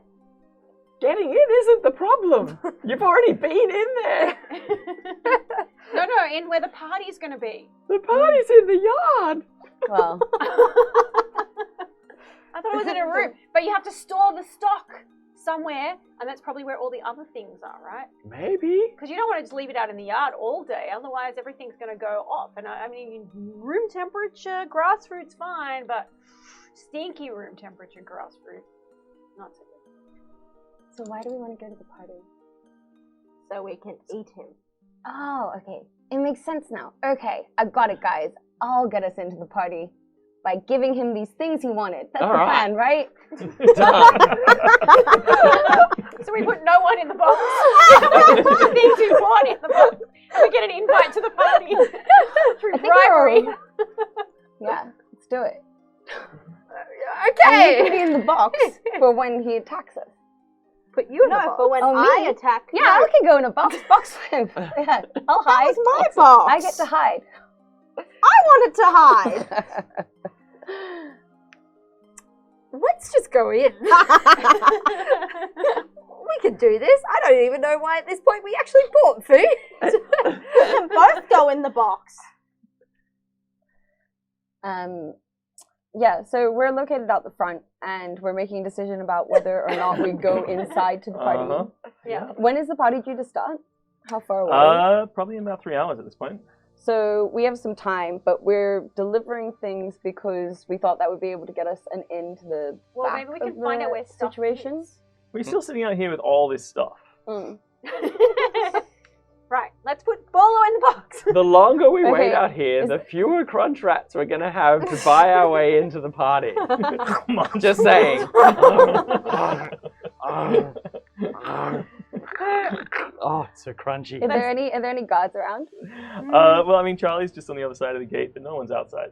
Maybe Lars, you should Oh, go in you're the sitting box. there and you see, like, there's another guy putting away. There's a group of 3 goblins who they seem to be hauling a wagon, or one of the fungus gang member who went away first is coming back, and you see him hanging off the side of a wagon where this older hobgoblin's in there and getting a lizard to sort of draw the wagon along, and then behind it is this giant dead plains lizard just draped over the back. Yum. Oh, man. Right, we should put Lars in the box. And then follow in with this troop. Yeah, I think so. Why does Lars get to go in the box? I jump in the box. We put everything on top Okay. and we close it up. Unfair! I can soul bowler. by making like puppets with my hands. Look, they can fight each other. Ooh. How do I do that? And then we start following behind the other Alright, people coming in for the party. So- And I try to look less conspicuous. How? I take off like one bit of shiny on one side and put it in my pocket. Huh. Okay, cool. And then like 5 seconds later, take it out, dust it off. Everyone is very distracted by the plains lizard, and like that's the Yeah, big that's what thing. I was Like thinking. as the cart goes in, everyone's like, whoa, everyone's like leaning out. You even see Haggard Bigot like stick his head out of his tent, going, oh, very excited about this. I am. And you guys manage to stroll in reasonably uncontested, and it looks like they're taking the plane. They take the plains lizard straight to a central fire pit. Right. Gonna deliver all our food. We've got crunch rats. We've got grassfruit wine. Where do you want it? Cries are out, oh, bring it straight over here. So the Haggard Bigot's like, oh, bring it over here. And they said, puts it over, like, pop the grassfruit wine down by just outside their house, closest to their house. At which point you notice that there's about like a 2-foot gap underneath Haggard Bigot's house, raised off the ground. Ooh, you put the box down You put the box down next to the gap. sideways so the opening goes only out underneath the house. We go into the house. Who's in the box? Lars. Sadly. All right, awesome. And where do the rest of you guys go? I telepathically say to Laz, let us know what's going on in there, okay? Well, can I send a telepathic reply? No. Great. That's not how it works, but I think Lilac thinks it works that way. Waz People is are going always to, weirdly compliant. Waz is going to whistle nonchalantly and act a bit like a lookout. Okay. I'm going to walk around the back of the building. So between the fence and the building. All right, we're gonna, seeing as you guys are doing detailed engagement, We don't even know what's happening, in but this we're making a lot of situation, movements. we're gonna have a look at this. Have a look at this situation. So, and where did Lilac go? Oh, there they are. So you guys are all in the central area, which is the common area outside of Haggard Bigot's place and across from the workers' shack, where things are going on. Behind you, a bunch of goblins are preparing this plains lizard to go in the fire pit. Looks suspiciously like chicken. Yeah, I mean, all lizards were chicken at one point, right? And the 2 big jars of grassfruit wine go down here, where these barrels are. Just there and there. And Lars, they get you to pop the box full of crunch rats down just over here by these piles of wood. And if I'm just going to say one of the piles of wood was moved out of the way, and you're now there. And then Cutthroat Mackenzie steps up. It's like, aha! So you brought a priest of Ting to bless the occasion as well. Very thoughtful of you, and I thought you guys might be resentful. Are you hiding yourself in any way, shape, or form, Bolo? No. Okay. Does he recognize you? He goes, Oi! Didn't you get in a fight with me that one time? I know you. You're one of those troublemakers. They don't work here. Who's this scumbag doing here for? What scumbag? I don't see him. I start scratching. And I send a bunch of fleas over to Cutthroat Mackenzie as surreptitiously as I can. Damn it! Oh, God! Oh, it's our lot in Please. life. Okay, while he moves randomly in a direction for approximately 6 seconds, what do you do? He's obviously recognized you, and you're not invited to this party. Okay. Well, you know, I fight with people all the time. That's my job. So, I'm just trying to do my job. You do your job. If you leave me alone, I'll leave you alone. Fucking, what? But your job's to fight. Does that not mean you're here to fight? No, if you leave me alone, I'll leave you alone. Give me a persuasion roll. It's part of the celebration to Ting. You can have advantage.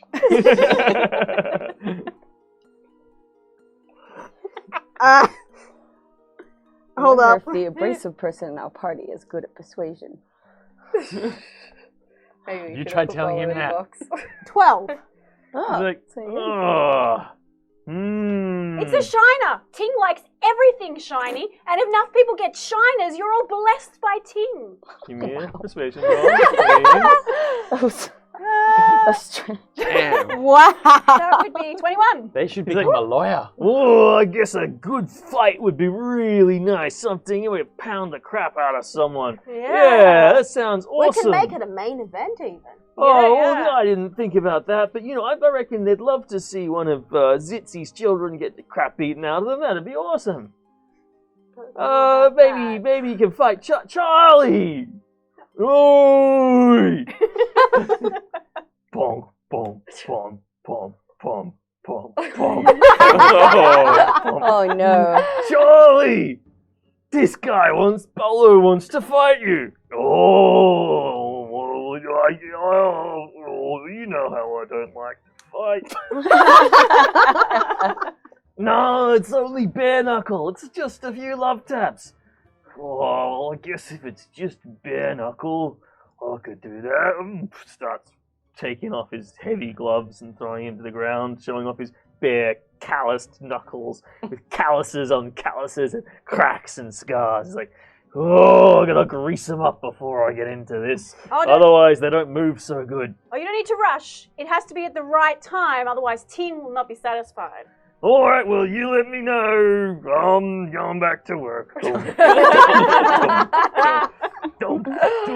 And I'm gonna sprinkle some glitter out and around me and kind of, like I'm preparing some sort of ceremonial kind of, and Cool. all around the outside of the fireplace. as And while well. you're doing that, I'll Wow, use my scatter the control building. frame cam trip to make the fire go brighter when you Awesome. move yeah, past you start it. doing it. And everyone's like, oh, wow, cool. They're really getting into it, the engagement of the situation. Nice. Everyone's super excited. Another of the goblins comes back. A big bag of colored fabric that people are putting up is bunting around the place. Yes? Can I sneak into the building? All right, and while all of this is going on, Lars is in a small box. It's actually a big box. Okay, what else is in the Wow. box? All right, so Lars, you're just behind the woodpile, or next to the woodpile, you're in a box. Yeah. And there's room under the building. And you're like, ooh, and you sort of look in and you can see that under the building there is a gap. Yes. So, you're like, Yes. and crawl in. Now, you're not inside the building, so don't Don't look. Don't look. Let's do it this way. You crawl around underneath. Give me an investigation roll as you like. Investigation. It's going to be a 2 or a 20. No, it's gonna be a 15. Oh, way to prove me wrong. All right. So you very Use quickly that reverse ascertain that psychology there are often. around the middle of the structure. There are a couple of loose boards. You'd probably be able to pry away enough to be able to slip in. I would like to do that. You, however, can make a perception roll. Oh no. Oh no. No. Welcome to Rogue Town. That's a solid 8. Yeah, there might be someone up there. Who knows? All right. So you push aside a thing, and you hear this. Give me another perception roll. Possibly a more important perception roll. Yay, 17. Hear someone say, "What's that?" And shink, draw a blade. You've just popped it up a little bit, and it's you hear some fossicking around and moving boxes and looking around to see if they can. Yeah, swear I heard something. And they said, "Plom, plom, plom." You recognize it as the sound of Haggard Bigot, who must be in that central chamber, because you are directly underneath it. You just aggroed the boss, but then there's only the alert, and you weren't in line of sight. He just went back to his patrol. And you can see that it's like you're looking through the cracks now, and you can see that there's one other fungus gang member in the room. And Haggard-Biggott's like, "Oh, that's great that everything's arrived. Oh, I'm so excited. This little box is amazing. This thing that I've tied around my neck. Oh, no one will ever take this away from me. I deserve this. Oh, I deserve to get out of this swallowed hole for years. Oh, I've toiled all my life. I stole this farm fair and square, and I ran it, and I stole the recipes for extra fungus wine off other people, and now I'm getting places. I'm going places. I'm gonna be someone. I'm gonna have my own fancy manor house in the suburb. Oh, I'm gonna get all the people to work for me, not just you scumbags, but real fancy workers. They're gonna wear tight little vests with so many buttons on them. So many buttons on that vest. When I get a vest, I'm gonna have even more buttons on it. If only my conscience was talking to me, but What should Lars do? Just to remind everyone watching, you type Lars in all caps in the chat, and then make suggestions to Lars. Lars will know what to do. Lars will know what to do. Poor Lars. Need some thinking music.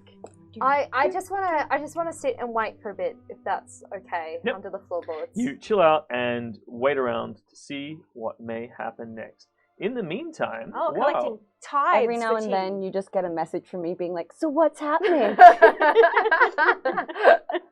Oh, I see. Playing it all silent and cool. Nice. Meanwhile, wow, what are you doing? I'm trying to get away from Cutthroat Mackenzie as much as I can. Tides for tea. Ting. All right, cool. Holding Well, apple. Cutthroat Mackenzie has other things to do. They're like busy preparing things. They have to make sure there's no cheese at the bottom of the grass fruit wine, and that the plains rat is in good order. He comes back in though and starts looking at the plains lizard and the 2 or 3 other fungus farm workers who are busy sort of helping out there, just wrangling it, overseeing it with the chef. So this is our chef here. They keep referring to him as stupid for some reason. It's this old disheveled tiefling, missing a lot of teeth.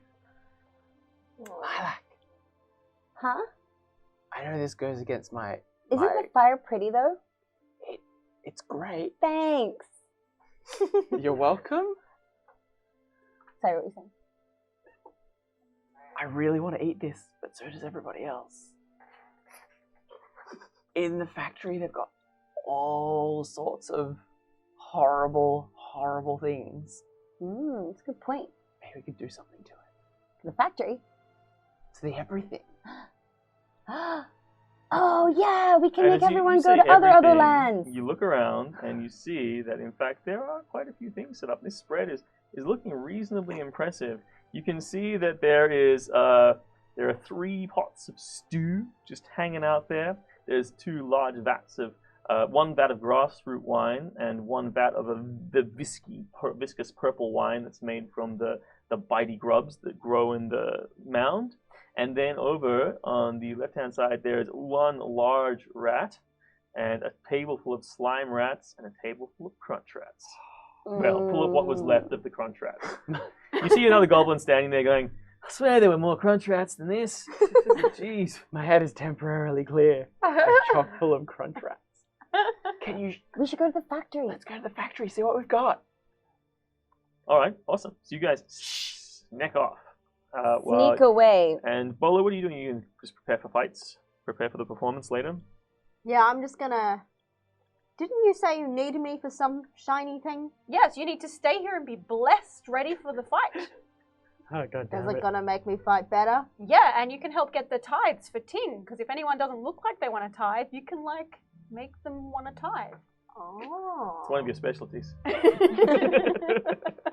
I'll do that then. Awesome. Well, in the meantime, Lilac and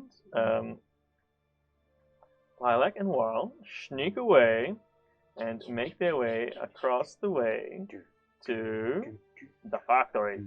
Are you guys going through the front door? Yeah, we were here. Show my badge. Yeah, we work here. Yeah, you do work there. Okay, if you stroll on in, We've got- Doc Skolok seems to be washing his hands and taking a seat in the corner of this room. And you see the small goblin on the table who is just spinning out. He's in a better place now. Besides the guard in front of the door, are there any others? There are the guards parties? there are guards in the factory, but it's not like you aren't supposed to be here. What's that that giant thing with the press? That is where they press the viscous bitey grubs, and it looks like they've just filled it up with a whole boatload of bitey grubs. You know that they're capable of stripping a goblin's carcass in seconds, and they haven't pressed them yet because they like to have them ferment for a while. They've put them in there, and they're waiting for them to slowly die. Are there any vats containing interesting experiments that this doctor is doing that I'm aware of? There are, but they are in the lab, and as you look over, you can see just on the shelf behind the encounter. His body is floating nervously. He's really having an out-of-body experience. So just up here on this shelf, there are 4 green containers that are full of a highly concentrated version of the Uglu fungus, which is the psychedelic and paralysis fungus. I'm going to walk over to the guard and be like, hey, aren't you going to the party you said before? Yep. Yeah, I'm going to the party. I'm so excited. Gonna eat me as much plains lizard gizzards as I can. They told me I should take over your shift. I should, take over so you can go to the party. Hold on, but you're not a fungus gang member, are you? Well, no, but I might be soon if I do this right. Oh, that's a good point. Make a roll. Please. Oh, If there's actually, like that a was 19. He's like, alright, well, I've always thought you had it in you, and you're an up-and-comer, a real goblin like us. So, I'm not surprised that that's the case. But let me give you a few pointers. I've got to show you how you really got to look after the factory. And he starts taking you on a guided tour of the factory to show you how it's done. Lilac stays very wide-eyed and interested. Okay, What? awesome. And what does that one do? Alright, so they waft away, and while you are left alone. Eyeing off the vat full of bitey things. What are the legs holding the vat in place like? There are 6 relatively sturdy wooden legs. You say relatively sturdy. Give me an intelligence roll. I know it's your strong point. 17. Yeah. I mean, looking at it, they are stuck in there, but there's one leg in particular that if you gave a really hard knock to with a solid mallet, like the one that you saw, you know they've got a bunch of solid mallets all over this place. You know they keep a bunch of miscellaneous just out the back, actually through this back door, just in front of you. They keep a bunch of tools. Fantastic. Just in that little yard area, if you wanted to grab a heavy mallet and one solid knock, and that whole vat of bitey grubs would go swarming out of the factory. Okay, I'm going to sneak out the back and get it. Awesome. There's never a bad time to have a swarm of bitey grubs going all through the factory. Alright, you just duck out the back of the factory. You find a large mallet. You come back in. By this point, Lilac, you've finished giving the goblin's been like, and that's how you gotta look after the factory. You gotta pay particular attention to anyone who's all those workers. The workers are the worst. They think they're tuppence, they're not being paid enough, and they can take whatever they want. You gotta check the soles of their shoes. You gotta check in and around their nether regions and make sure they're not sneaking out with any produce. Yeah, they are the worst. And I hate try and those keep him workers. distracted while I gesture to. Well, and then he goes, but good luck on your first shift. I'll see you at the party, I take it. Yeah, I'll see you at the party. Yeah. And then I turn around to Twirl and say, what are you doing here? Aren't you meant to be working? What? I'm not trying to unionize! I should explain to you how this factory works. Will that help me being an up-and-comer? Meanwhile, Lars, you are beneath the factory, and you listen, and you wait, and you listen.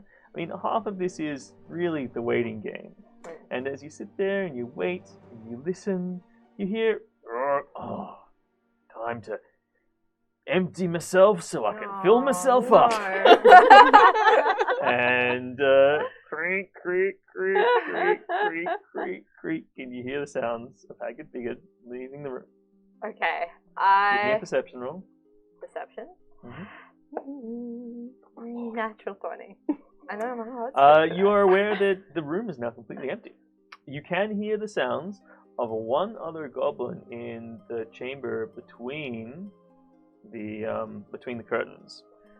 That's right. Creaking around. I'm going to rustle through all the chests and things and just see if there's any like quick shinies I can take. I'm particularly interested in buttons because I feel cheated from earlier. Okay, well you like pop up. The first thing you see sitting on the pile is that small bag of shiny buttons that was taken. And then you recognize a bunch of other miscellaneous stuff. There are a whole bunch of things in there worth various amounts. But nothing like there's what is there? There's a fancy chair that's like covered in gold and got bits and pieces on it. It's a really fancy chair. It's mostly made of bones, but it's like gilt bones. You're pretty sure it's made of the bones of Haggard Bigot's victims, or maybe people who didn't pay enough debt. There's assorted fine cloths around, probably worth about 50 gold. There's a grug skin rug, which you're standing on. It's worth about 25 gold. Brown and slightly the suspiciously familiar bag of buttons. Roll a d100.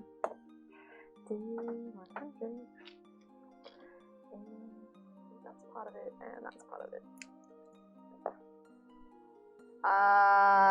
97. Worth 97 gold. Every single button is a gold piece. And a small bottle of Uglu concentrate. Also 5 days of food, including pit cheese, rat sausage, cured lizard gizzard, a small stack of crunch, sweet root tarts, bitey grub glaze, and assorted other sweetmeats. I'm just gonna start shoving everything. Oh, and 3 jars of slimy grub wine. Oh, and 1 bottle. Give me a medicine roll. Of the good stuff. That's your forte. Jeez, everything is Lars's forte today. 90. Rogue. You find 1 bottle of highly illegal 17, fire 20, wine. 25. And each dose, every time you drink some, then it causes a single 10-foot gout of flame to expel from your mouth, nose, and ear. Congratulations. Causing anyone caught in the gout to take 2d6 fire damage, or half on a successful dex saving row. Damn. And potentially catch fire. Illegal, you say? Call in the fuzz. There are 10 doses in this bottle. Oh, awesome. So it's gulp. How much can this stuff fit down the hole? Oh, and a barrel of salted human meat. Oh, lovely. Worth 50 Okay, gold. you definitely can't take all of this. No, it's a huge, as you can see by on the map, Yeah, it's there's a a lot big of pile of stuff in there. Yeah, so I just want to take as much as I can and like scurry and shove as much in that box that I came in as possible. Okay. Yeah. Yeah. So you So can you go do back a and few forth. You trips? do exactly what they did bolo-sized box. to you. You fluff out all of the bags full of things to leave them kind of empty as well. Lucky we took a big box. Yeah. Bowler Could size. fit a whole hobgoblin in Yes, awesome. Maybe I should. Okay, cool. So, in the meantime, Bolo, Goran, you are you're getting about. You're being. Oh, that guy's come out to take a pee as well. Why not? Everyone's taking a pee. So you're here. sort of A lot of people are gathering. It's not just these guys. There's a whole bunch of other miscellaneous people who are sort of here and there, gathered around. It's like watching this giant roast go ahead. Everyone's super into it. The bunting has all gone up. People are finishing off for the day at this point. They're all starting to gather around. The final goblin arrives with the live music act, and they've got a small triage of musicians, including a UNT bard who just stands at the front, and it's like they all sort of get together and stand between the mound and you guys and start setting up, getting ready to play, warming up their instruments. I'm going to amuse the gathering crowd by picking their pockets and then making the coin appear behind their ear and then making it disappear again into mine. Give me a performance roll. 3. People are fascinated but not amused. And I sheepishly hand back over the coin. Try and slip it. Darn! But a few people come up and give you coins and other shiny things to attach to your outfit. Yeah. Because, the offerings to Ting. Yeah. And generally the atmosphere is quite jovial and people are starting to crack into the wine and crack into the vats as the night goes on. Is there anything you're doing, Bola? I'm just doing some stretches, Yeah, just trying to make myself look like big and scary. Like, Yeah, it's not hard. have you heard about the fight that's going on? You better be around for the fight. It's going to be one hell of a cracker fight. I'm going to win, obviously, but Cool. A bunch of guys are just haggard bigots, like looking on from the sidelines, just from outside his house, watching. He has one of the other goblins sneak in. Give me a perception roll, please. 18.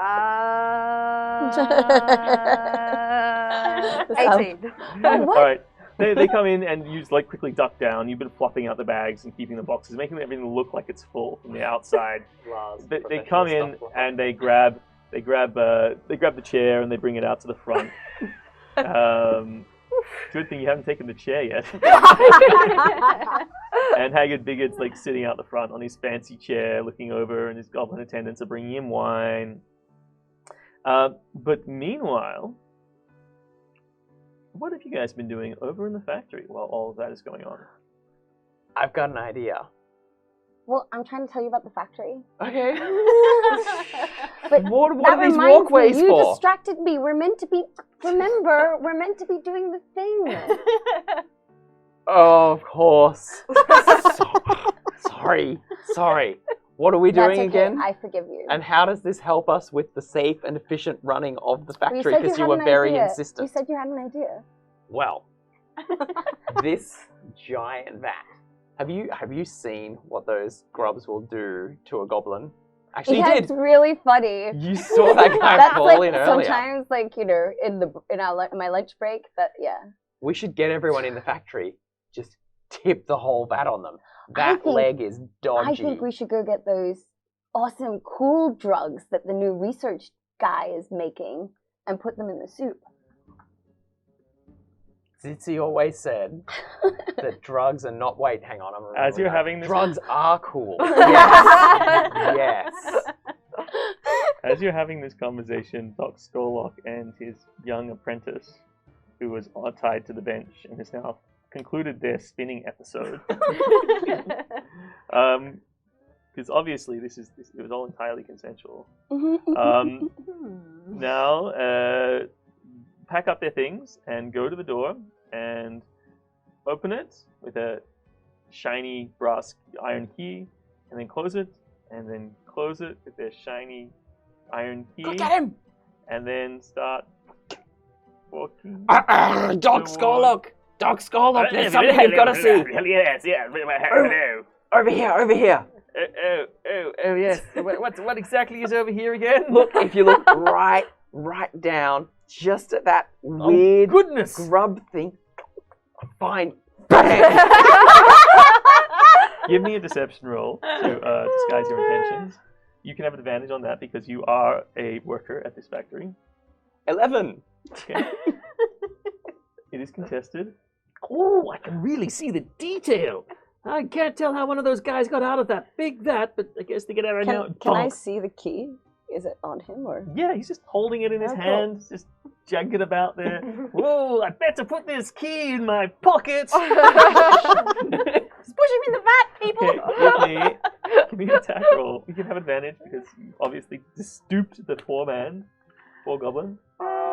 Son 11. Lucky 11. Splat! It lands right down on the groveling ground. Oh, good, thanks you got that. Those things are terrifying. I hate those grubs. Oh, well, like I was saying, I better put this key in my And I try and use sleight of hand to, I'll bump into him and then act like I drop something and then try and use the moment. Oh, can you help me with my Give thing? me a sleight of hand roll. 15. Oh, He's like, boom! Oh, goodness! Ah, yes, I'll put this in my pocket. And he puts whatever it was that you were holding and have replaced in his hand into his pocket. The one copper I own. Not the one copper. He's like, well, I'll see you at the party! Have fun, Doc! See you there. Let's go to the party. Come along now. Don't stay behind.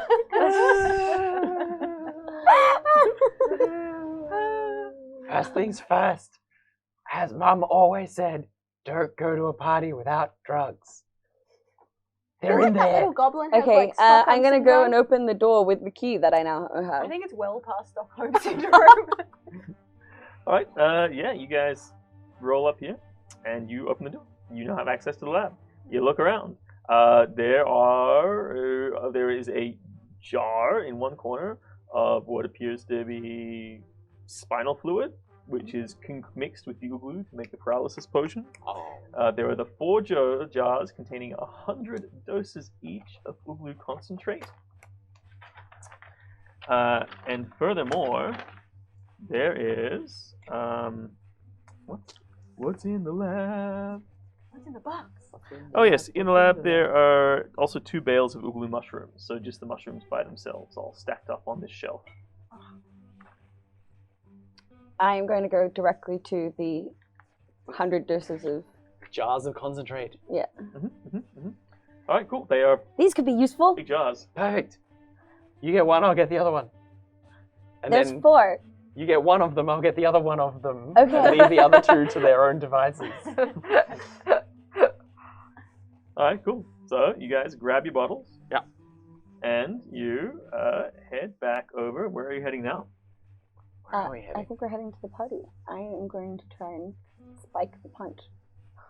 Okay, let's go.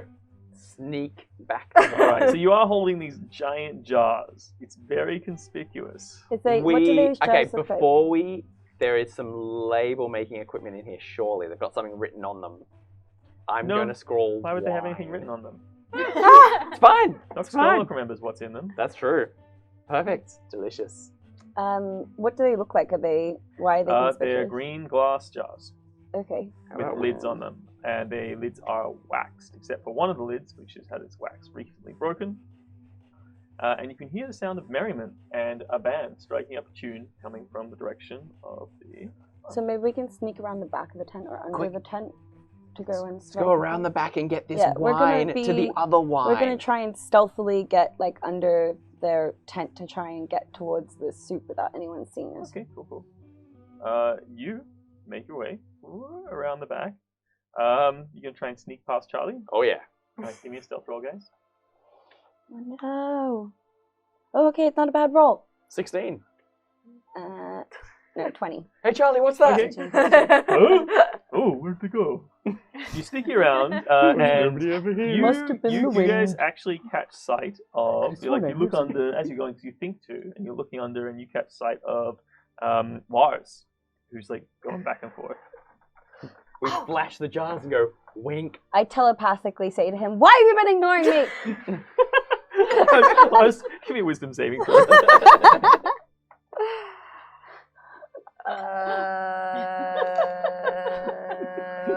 18. You manage to not jump up and slam your head on the top of the floor, making a loud noise and causing yourself potential damage. And then I cackle at the expression on your face. You're so happy. It's one of my favorite things about you. I scuttle under to there where they are. Alright, so you cackle and you're scuttling under, and as you're scuttling under, you make a perception roll for me, please. 19. Alright, cool. You hear footsteps above you, and you guys are here, and you see the curtain is lifted up, and the Fungus Gang member like lifts up the curtain, like, "Oi! The hell are you doing out here?" Bring in wine for the party. Deception or persuasion, your choice. I mean, it's not wine.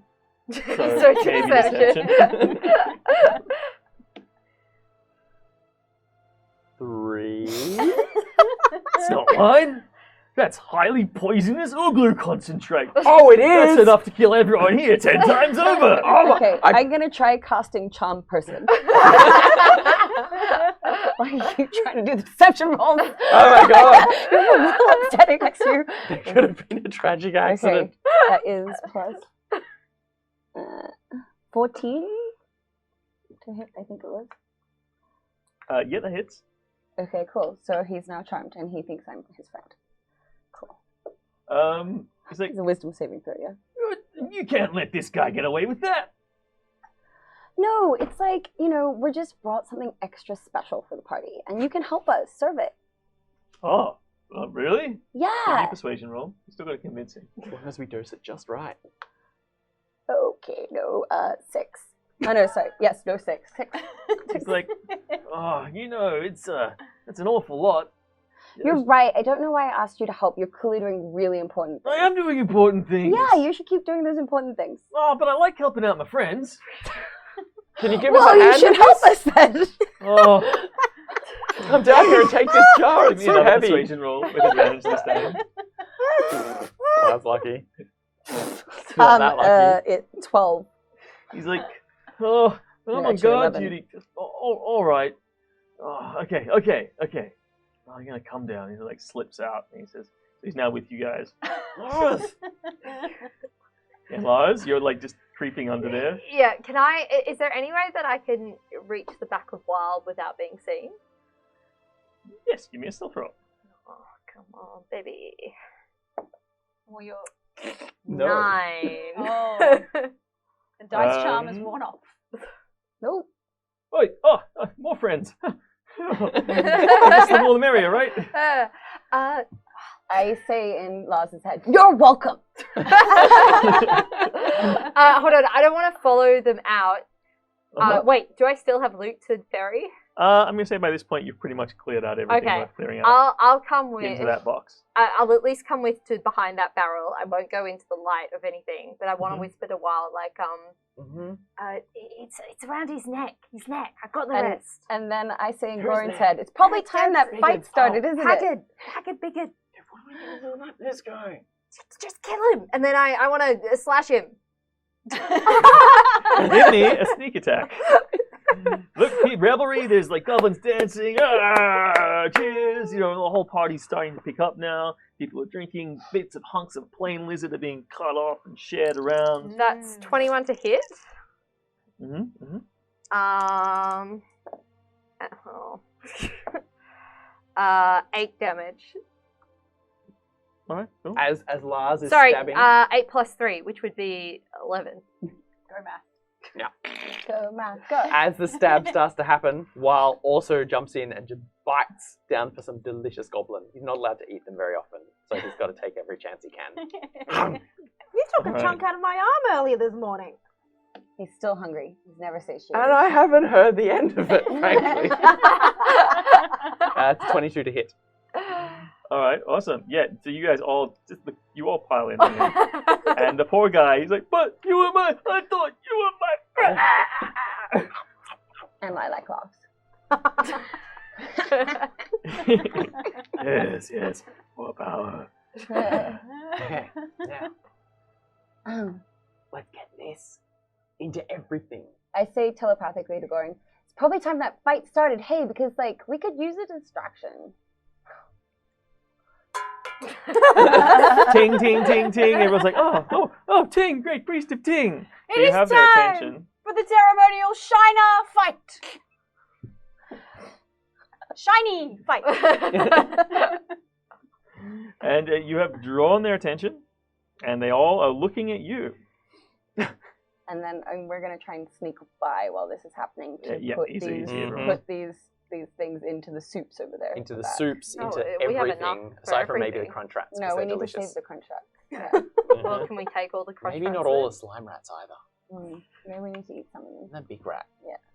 Who will take on Bolo, the champion of Ting? Whoa! Oh, Charlie, Charlie. Everyone's like, oh, Charlie will. Oh, yeah, Charlie. Oh, get out of my way. We need to feed some to Haggard. Yeah, we need everyone to. Where are as we much of this as fighting? He's like, yeah, Charlie, get him, Charlie. Hit him with the bench, Charlie. Charlie. Give him one for all of us. Represent the Haggard's Fungus Farm. Woo! So having treated some of these crunch rats, can I stop being like, come on, get your crunch rats for the big fight? All right, so you're going to sneak around. You guys can both. So is it both of you guys who are working around? Oh, for yeah. Yeah. For every hit, you have to take a bite. Every shot is a shot. A shot for a shiner. All right, so you guys go around, sneak around the back with your bits. Give me some rolls, guys. Sleight of hand, please. Sleight of hand. Are you engaging Lars? Those are my best hands. 11. I wasn't gonna necessarily because I don't have. I want to. Can I sneak around the back of the barrel? I just want to hang there, Just accidentally drinking it. like as Oh, no, close to got it up. Haggard as I Got it can up. reasonably get. It's in my fur. Cool. Sorry, okay. I'm resistant to bite attacks now. Maybe you just rub up against enough goblins. Lick my fur! So as you can see, the place is populated, well populated by all kinds of little guys. What is it that you would? So the fight is lining up. You've got everyone's attention. You're all in the middle. Charlie's there, and they're all getting ready. Cutthroat Mackenzie jumps on the bench and is like, "Yeah, kill him!" Haggard Biggott's even getting into it. Stealth roll or sleight of hand. Sorry, what'd you get? I haven't rolled yet. What'd you get? But I got a 5. What'd you get? 11. Awesome. I got a natural 20. Oh, awesome. This was for What sleight the of hand. hell? That was a different dice as well. Have they been mating with your dice charms? This is what I want to know. Ladies and gentlemen, I'd like to take this opportunity to point out Tabletop Dynasties dice charms work. They work. That's Yeah. right. Tabletop- Guaranteed. Good Guaranteed. lord. Guaranteed Every time work. you roll a 20-sided dice, we'll get a 1 in 20 chance to get 20. Guaranteed.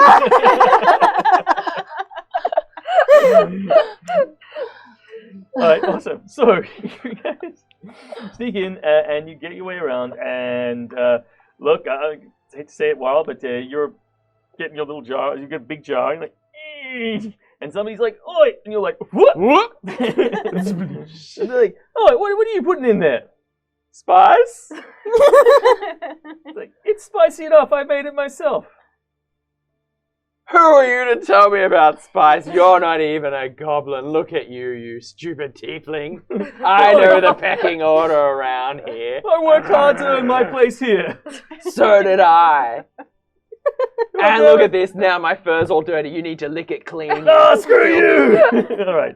And they start to engage in some kind of conflict with you over here, irrespective. And obviously another couple of goblins come over to chill up on this. Achieved. All right, so as the fight commences, where would you all like to be? Where do we want to fight? We can't fight on top of the Fire. Fight I on mean, a we chicken. can, Not but with that it'll attitude. ruin the food. You can clear off one of the tables. Yeah. So I think we need We to need to sort of- clear off the table. Everyone quickly eat all of the slime rats. I need a table to stand on so that I can make sure it goes according to the tithing, teething, ting rules. Every teeth means a tie. The TTTT. I've got the TTT belt right here. All right, and you pull off, and you definitely have a shiny belt on you. Everyone is very happy and super impressed. Excellent. All right, awesome. So I think, like, between the giant lizard and the food tables is where we kind of would have the fight there. All right, awesome. Yeah, so you clear out a bunch of the stuff, and people start like moving out of the way, like just standing back a little bit. They give a little bit of space. Run to the factory. I've rigged the slime things to fall. Glad we're not in on any of this. Look, be glad you aren't. All right, it's on. I mean, it's about to happen. Everyone's getting in a circle and they're all cheering, and even Haggard Biggard starts moving through the crowd and comes over to here to get a better view. Do I'd be the lying attendants if I move said I him hadn't on the wanted to see chair? Bolo punched in the face a lot. Sorry, what was that, Paul? Do the attendants move him and the chair and just like carry him? That is correct. He's getting ready for greatness, which is obviously what's greeting him when he goes to the suburbs. And you all imagine, and you have a moment where you picture yourselves on that shiny, shiny chair, going through the fancy goblin Shiny suburbs, chair. being carried through the streets. Oh, to be better than other people. That's the dream. I am, but you know, I'm just waiting for everyone else to figure it out. One day they will all know the glory of Ting. Yes. And I'm assuming he still has the box around his neck. And you all can see very clearly now, small ornate wooden box around his neck, and he's got some nails in it, and got a chain around his neck. And you can hear every time he moves, it kind of like rattles a bit. Aftermarket nails going in there. It's hard to hear over the rattle of my own. You can hear it. Your ability to sense shiny things and Siren call. the siren call, a bling. All right. So as the fight happens, Yep. I'm on the table there, so I might have to slowly work my way around towards Haggard Biggard as I kind of commentate the action Yeah. and encourage Let's say people working your way around the circle. to take shots and to sip, to devour food. Yeah, give me a persuasion roll as a part of your performance to sort of convince people to continue to get more inebriated. Yeah. So performance, 20. Everyone is right into it as the two fighters circle each other in the center of the ring. Lars, what are you up to? I am going behind those barrels. These barrels. Yeah, and then I want to just try to I want to start stealthing my way to Haggard From behind. From behind. All right, cool. Apart from this one fungus gang guy, you've got a pretty clear view. Wow, where are you placing yourself? Oh, you're in a fight, sorry. I'm busy knee slamming this uppity Dunk, tiefling. dunk. And Lilac, how would you like to be? I am going to watch the fight. Cool. From here? Yeah. Cool. You get on top of the wood pile and you get an excellent view. Everyone's sitting around, they got big hunks of meat, they're all drinking big glasses and goblets of wine. All the goblins are starting to get more and more inebriated. You start to see a few of them just like twitch and pass out. I would the light of 10! would like you to please make a perception roll, and also Bolo, please make a perception roll. That's not as good. 11. 13. Awesome. Cool. Yep, some people come up to you. Oh, have a drink before the fight!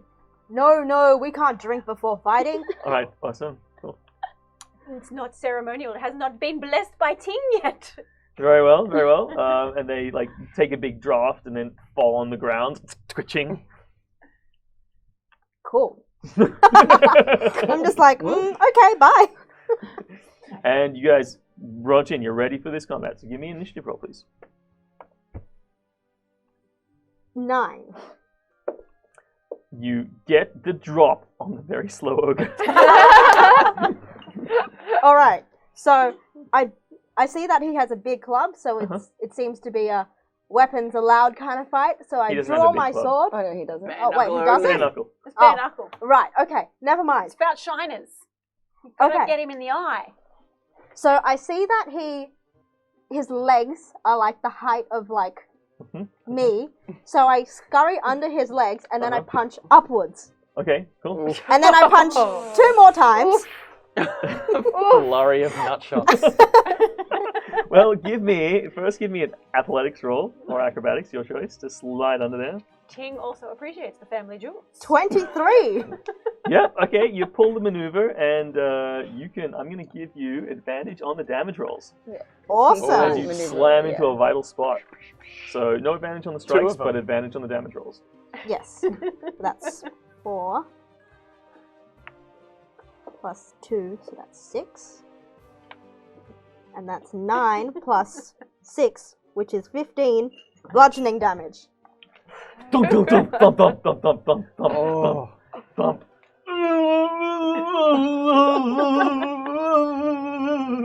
You feel like you're hitting a speedball. Haha! Take that, you big lump of stupid! He sits on you. Make a dexterity saving throw.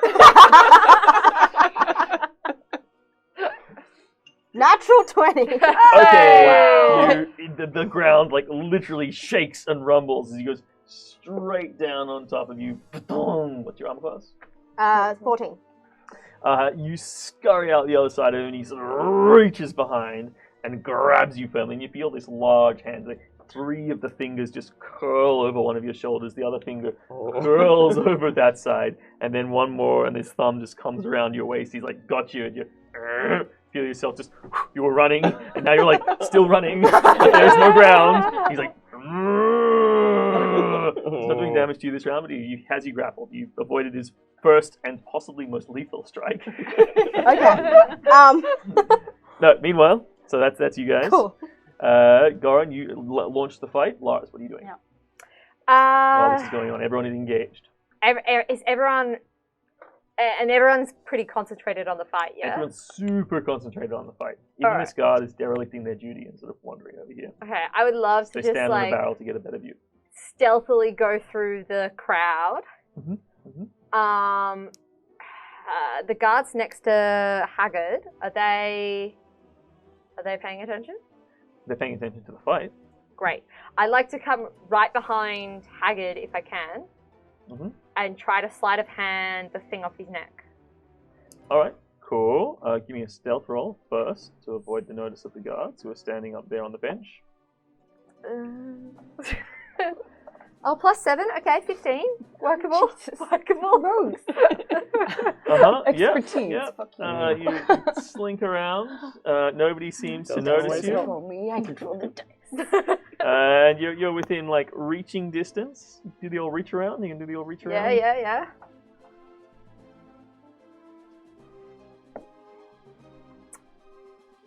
14. Yep.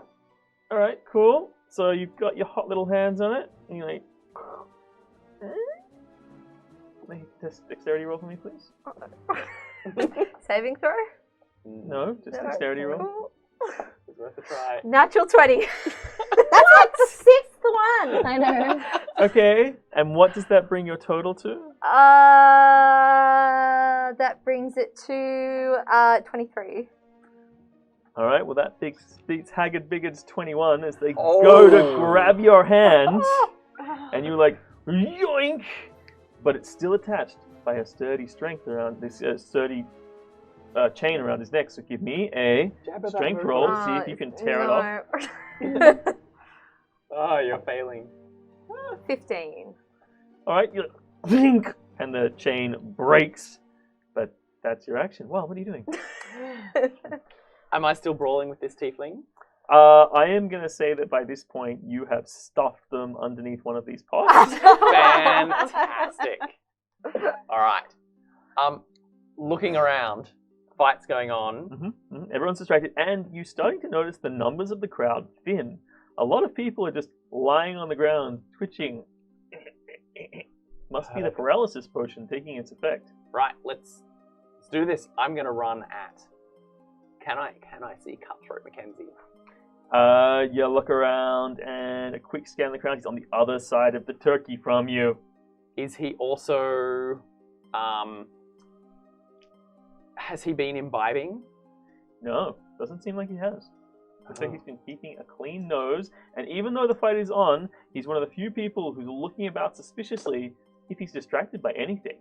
It's by the fact that Haggard Biggard and thus Cutthroat Mackenzie have both noticed Lars standing on a bench. Right. Let me please place Lars. I'm terribly sorry. I should have done this before. Lars is right here, and they've all turned around on the show, and they're all going, "Oh, what's this?" And Cutthroat Mackenzie's paying particular attention. It's like, "Oh, what's going on over there?" Oh. Right. I am going to run and jump and try and hit Cutthroat Mackenzie because there should have been furry solidarity, but he was meaner to me than he needed to be, and Poor still Cutthroat is. Mackenzie. Poor Cutthroat Mackenzie. His name is Cutthroat Mackenzie. He didn't give himself that name. No, all of the people that he murdered viciously did. That's right. Actually, they're families because they couldn't give him the name at that point. I would have loved to have given him that name, but they were dead with their throats cut. Like it says on the tin. All right, you run across. It's not that far. You're easily able to cover the distance, pushing through the crowd and stepping over people who have fallen to the ground. Excellent. Can I act when I get there? Yes. Just to start with, out of spite, I'm going to send my fleas as an infestation. So he needs a con roll and can take a d6 of poison damage. He passes the con roll. Ah! Bastard. Do you take the damage anyway? Probably not, no. Okay.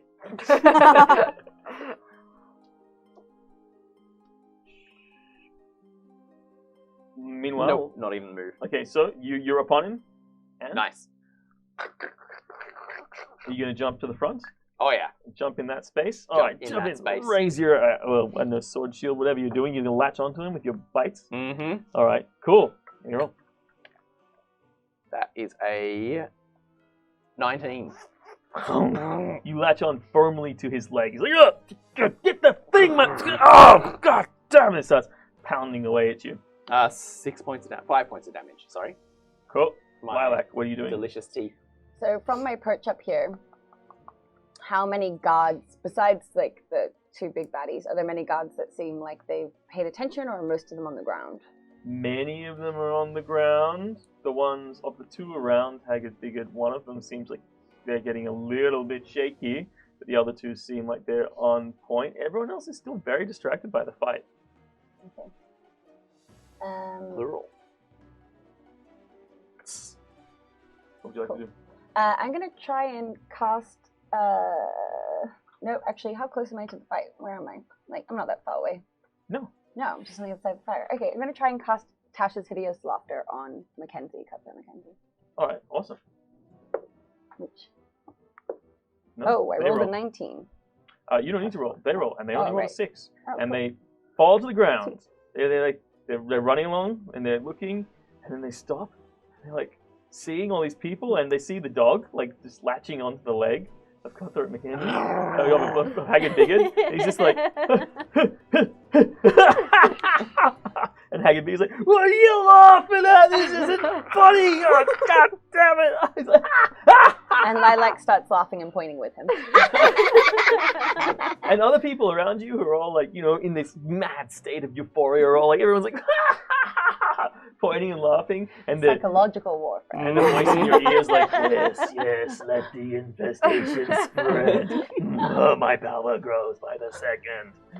That makes her laugh harder.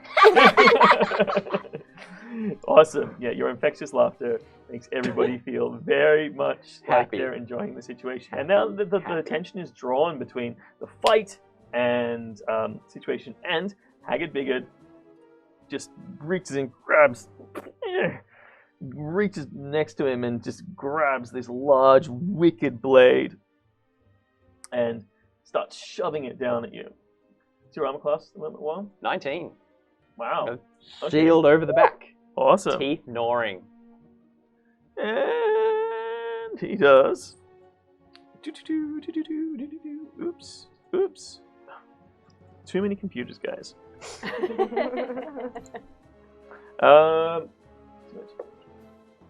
Wow. And he just like slashes once, but you sort of nimbly just like deflect it out of the way with your weapon, and the second time he comes down doing 14 points of damage, cutting a big slash down your back. Reaction to cast shield as my last remaining first level spell slot, so my armor class becomes 24.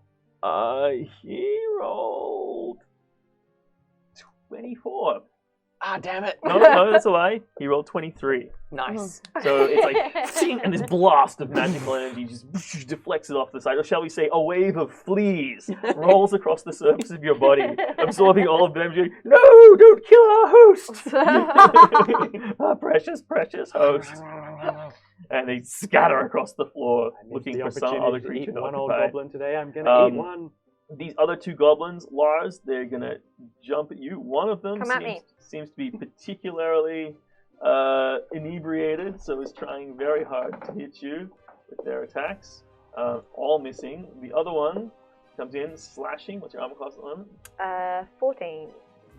They in fact get 2 strikes on you with their jagged scimitar, doing 15 points of damage between them. Slash, slash, raking across your body. You step back, you're holding the box, but your chest is being cut open. Arcs of blood and spatter spray across the field around you. What are you doing, Garin? Chaos is everywhere. I'm going to cast Bane Mhm. on 3 creatures. So I'm going to cast it on the Ogre, the Doc, and Haggard Bigot. Yep. Because they're all within my eye line. And Cutthroat Mackenzie's on the ground, so if he Is that you rolling or them rolling? it's a charisma throw. Within range must make a charisma saving throw. Whenever a target that fails his saving throw makes an attack roll or a saving throw before the spell ends, the target must roll a d4 and subtract the number rolled from the attack roll or saving throw. So, Haggard, Bigot, Mm-hmm. dark, a shiny light just starts glistening in front of Haggard Bigard's eyes. Yeah, it's like a I can reflection see of me. a field of gold as he starts to glow radiantly. wow. Oh, God damn it! No! And it was also Cutthroat Mackenzie. No, not Cutthroat Mackenzie. The Ogre, Uh-huh. just to help. Charlie. And the two goblins. And The doctor. the doc, doctor, just okay. to make So, sure. of all the people, the ogre one rolled a 17 minus 1. He's really into this fight. He's really into this fight, unfortunately. He's You here can to hold do your own, one you'll be thing, fine. and I'll he's be all out fine. Don't worry. of bubblegum. And if not, we'll eat you to honor you. But Doc Skolok falls for the same problem. He comes, as the radiant vision starts clouding his eyes. Workplace hazard. Bolo, Okay. you are in there. You've got the advantage in the situation, or you have the initiative. Okay, You've so slipped in. You're behind between the fire and Charlie at the moment. okay. How big is the okay, no. One of the rocks circling the pit, is it like hot? Yes, on one side it's definitely hot. The other side it's at least warm. Okay. Can I try and pick the side closest to me up and then push it into his back? Give me a willpower saving. It's still willpower roll, please. Just straight up will roll. Sorry, wisdom. Wisdom. Mind over matter. Wisdom. Engaging the wisdom. 4. Oh, No, you think twice. Decide it's not a good idea. It looks pretty hot. Okay. No, you go pick it up. You're like, and you drop it. Okay. What about the spike holding the rat? The giant plains lizard, a la turkey, it's also pretty warm probably, but you are on, let's say, you are on the spit turning side, so there is a big there. You could try and reef it out if you want to make a strength roll. Okay. Like a seesaw.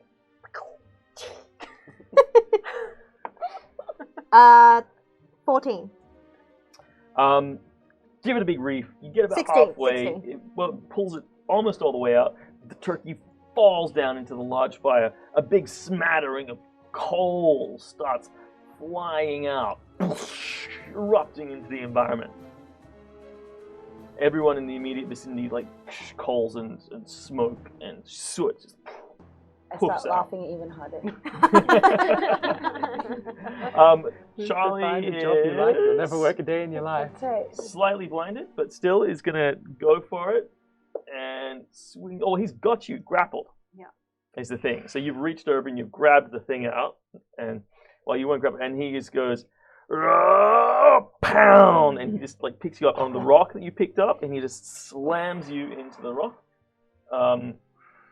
So you're just gonna take. Damage. You're just gonna take. Not very much, but we'll have his strength bonus for both hits. 9. So that's 10, 11, 12, 13, 14, 15, 16. Take 20 points of damage as he just picks you up and slams you twice hard into the rock. Oh, that's a It's shiner. not very much. Everyone's like, yeah!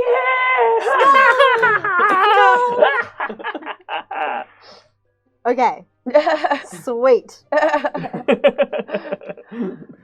All right, so, and then it is Lars. What are you doing? First thing I'm doing, it's really important. I am taking a swig of fire wine. Okay.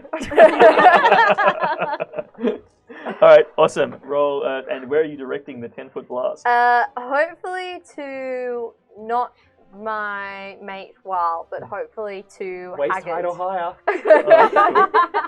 You blast out a gout of flame. And it shoots out over Haggard Biggard and one of the goblins there. Haggard Biggard is distracted, but still has the sense to like dive out. He like take the swig, and he gets the fragrance on his nostrils. He goes, "Whoa!" and immediately, even distracted, immediately dives out of the way. While you can make an attack of opportunity as he moves away from you. The other goblin, however, is not so lucky. Give me a 2d6. Give me the 2d6. 15 for the attack roll. Cool. And 11. Okay, he's like, ah! Starts running away, and Haggard Biggard still takes a bunch of damage. You miss Haggard Biggard as he moves out, just catches on some of his armor. He's still running away, He's holding his grappled large by blade. my jaws, though. He makes a strength roll as he's proper to drag you with him. So give me a contested. That's 4. Alright, cool. Yeah, he's like. You just drag along behind him. He's like dragging along. He's moving like half distance at the moment. He tries to get away from you. You're dragging him along behind. He sort of just tries to dive out of the way. If nothing else, I'm gonna eat this foot.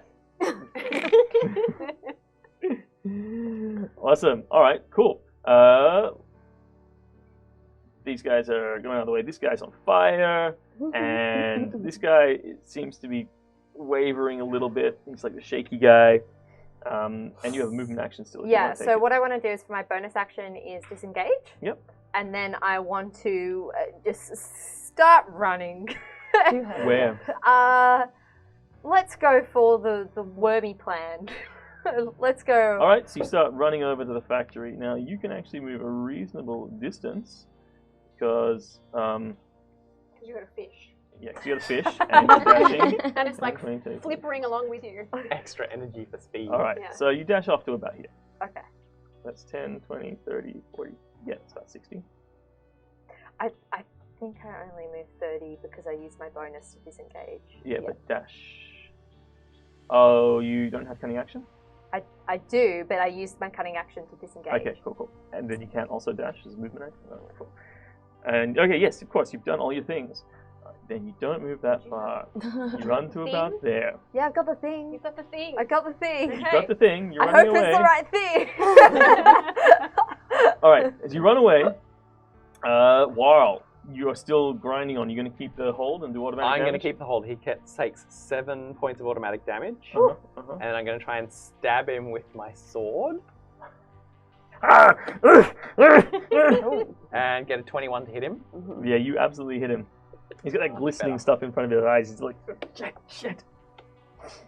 For another 7 points from the sword itself.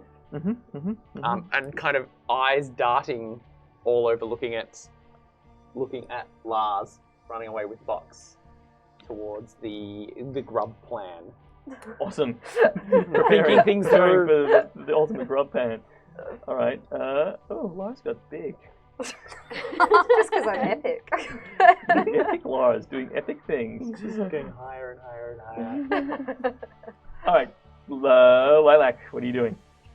Of course, Cutthroat Mackenzie is stuck laughing until something happens, right? He can roll each of his turns another wisdom saving throw. He will roll in his next turn. Alright, which is next? Or when he takes damage, he gets to roll again.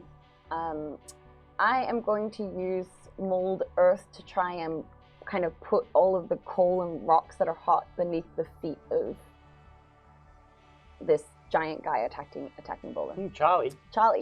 In a that's perfectly fine. fair fight. Yeah. Yeah. While laughing, I'm going to try and use mold earth to just move some of the coal, like the hot coals under his feet. Okay, so you can get them under his front toe because he's only got 5 feet. Actually, he's large, so he's occupying all those squares. Yeah, easy. You roll the earth like a wave beneath the fire, and the rocks move, and the coals spread under him.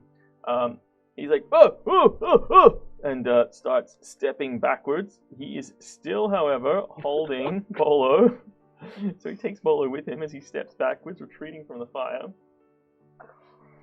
Anything else? Have I noticed? I probably would have. I look over to see what I can see in the other reason. I'm seeing that Lars is missing. Start to kind of move towards that side of the fire. Yeah, awesome.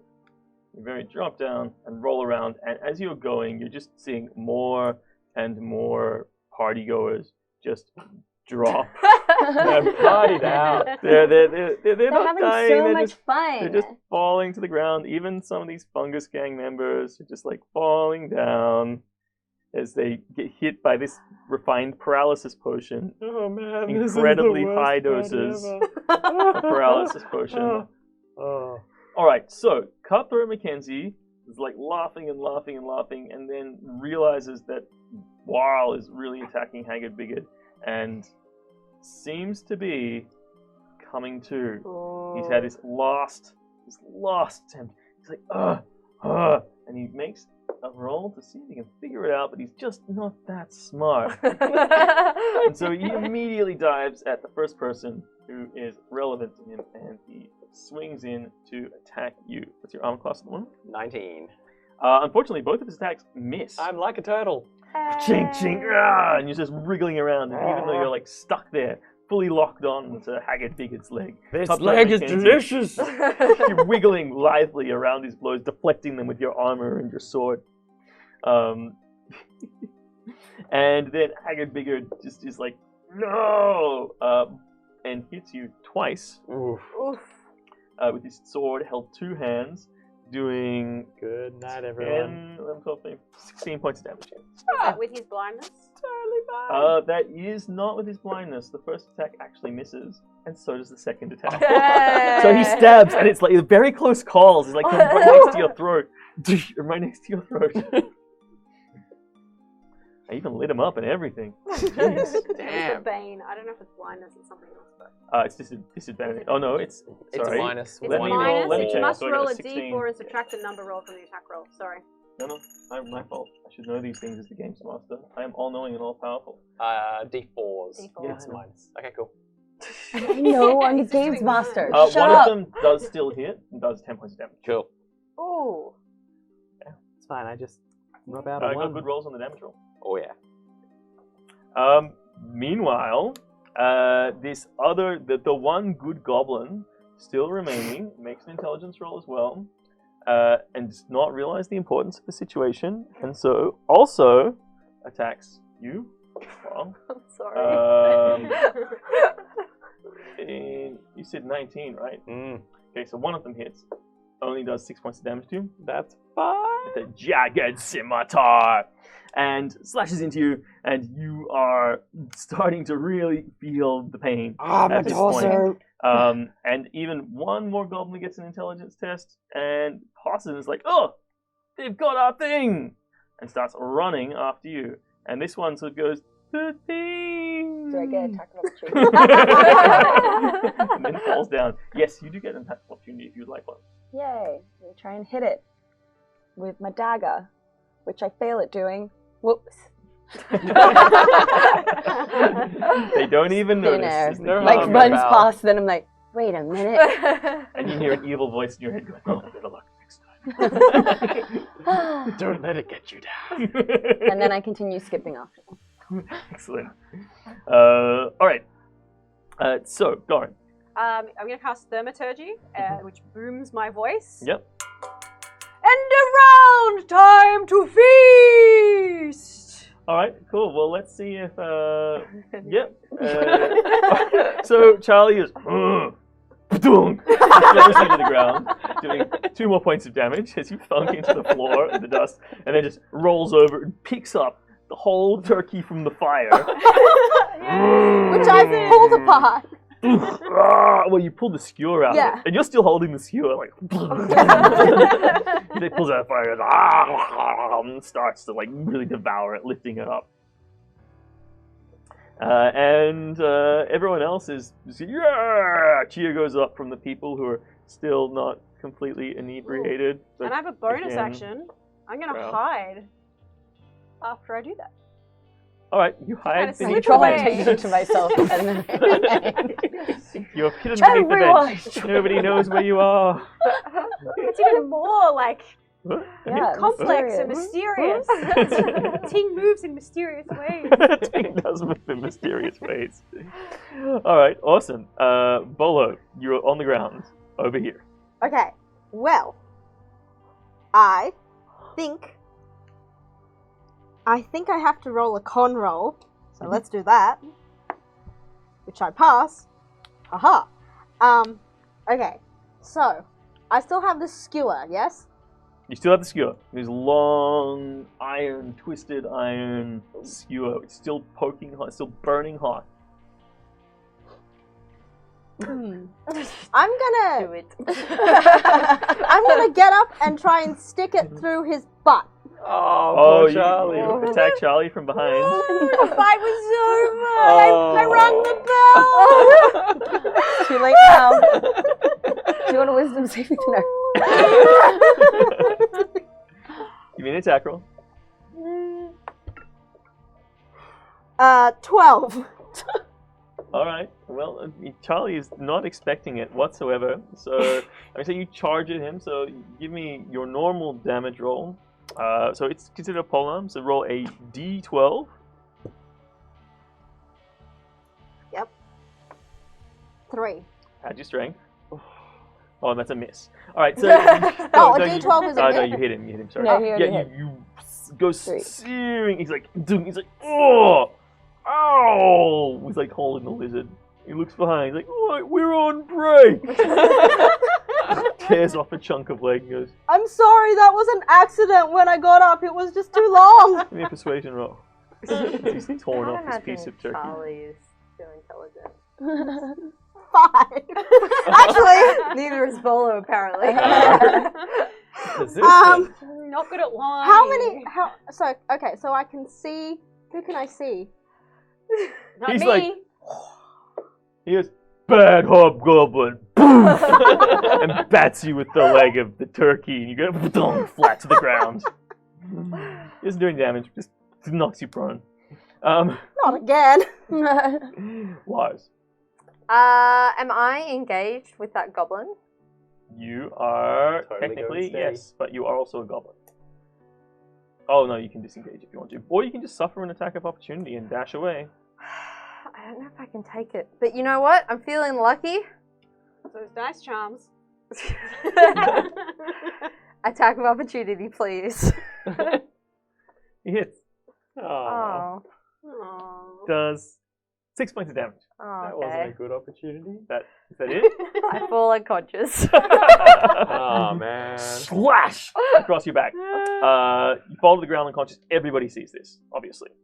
And you see, he's like running away. And everyone's like, yes, going for glory. And then Lars like swallowing. It's like this other goblin bears down and like swings out with his jagged scimitar. Little bits of spittle coming out of his mouth. The scimitar arcs through the air, slashing across the back of Lars. And you see the small ornate wooden box fly from his hand a few feet forwards and hit the dirt just 10 feet ahead of him. He flies to the ground, and the goblin's like, his eyes wide. Well, I'm going to try and get out of this. I'm going to release my jaws and disengage. Yep. And run towards that box. Okay, this box. The one that our Lars inheritance. The MacGuffin. The MacGuffin Quest 5000. All right. Exactly. So 1, 2, 3. 2 of the attacks of opportunity hit you. Disengaging. Disengaging. Mm-hmm. Awesome. Well, you go 10, 20, 30. What's your movement?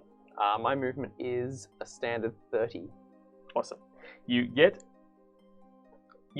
here, and the box is just 10 feet ahead of you. You stand right next to it. Next to you, you see the body of Lars as they fade into unconsciousness. You see Weil.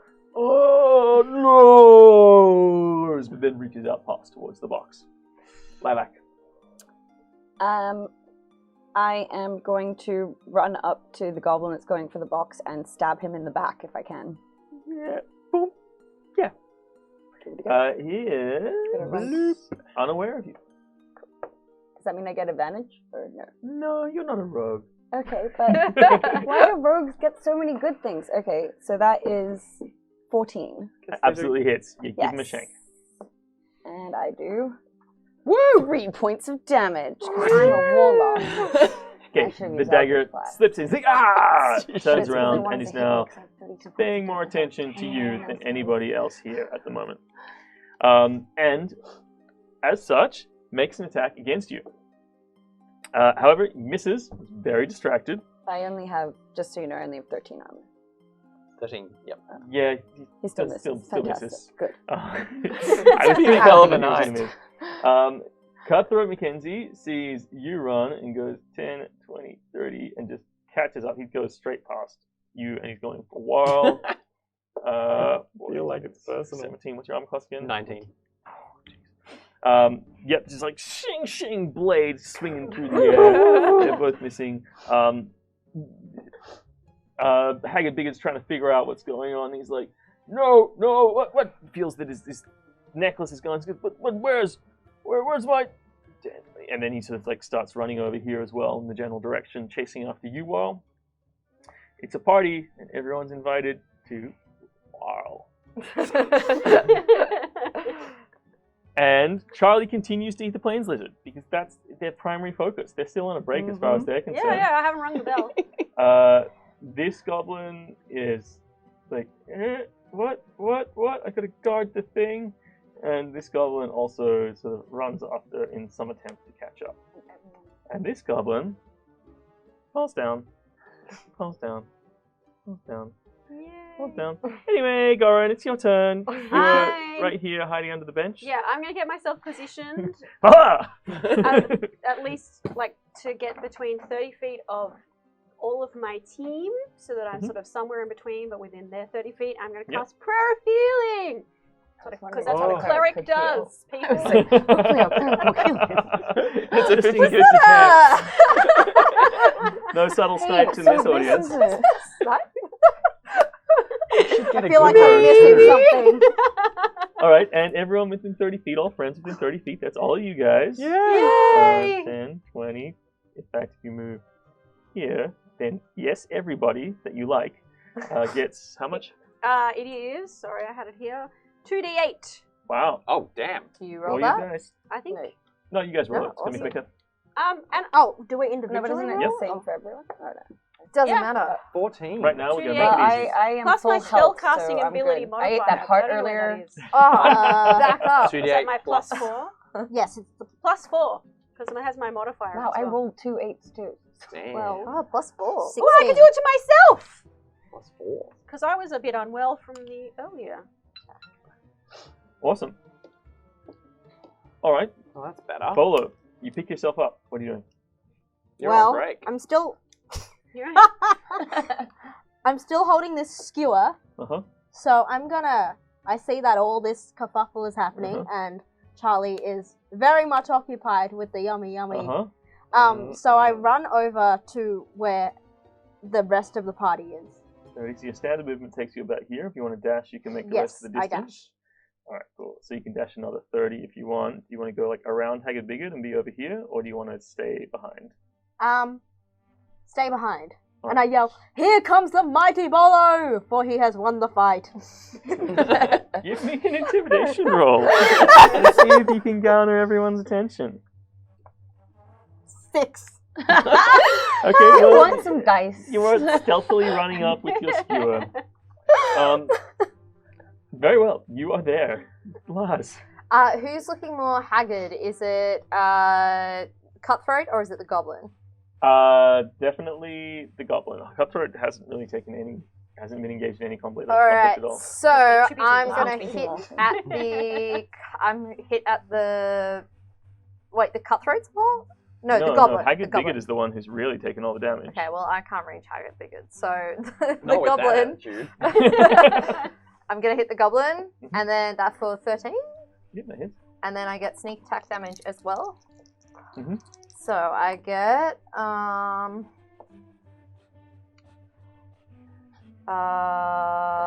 14 damage on Bless that you. Goblin. Bless you. It's in the rain. Alright, cool. Then my movement, Mhm. I'm gonna run, Mm-hmm. 10 feet in front of me, pick up Yep, the box and grab keep the going. box. Awesome. Do they want to take attacks of opportunity? Of course they want to take attacks of opportunity. Cutthroat Mackenzie does. What's your arm class at the moment? 14. Cool. Hits. And the other goblin misses. But you take from Cutthroat Mackenzie's longsword, she's wielding one-handed. So -2. 4 points of damage on a slash that just lashes out as you get away. Hells yeah. Alright. Cool. And you're going to keep on going? 'Cause Yeah, that's and then I 10, dash. 20, 30. You've got dash action as Yeah. well? Alright, awesome. And in which direction are you dashing? You're going to go for the gates? Yeah. Okay, cool. So you make it to about here, and then another... What? Oh, you make it all the way to the gates. Which are locked. Yeah, Because this cool. party was a lock-in.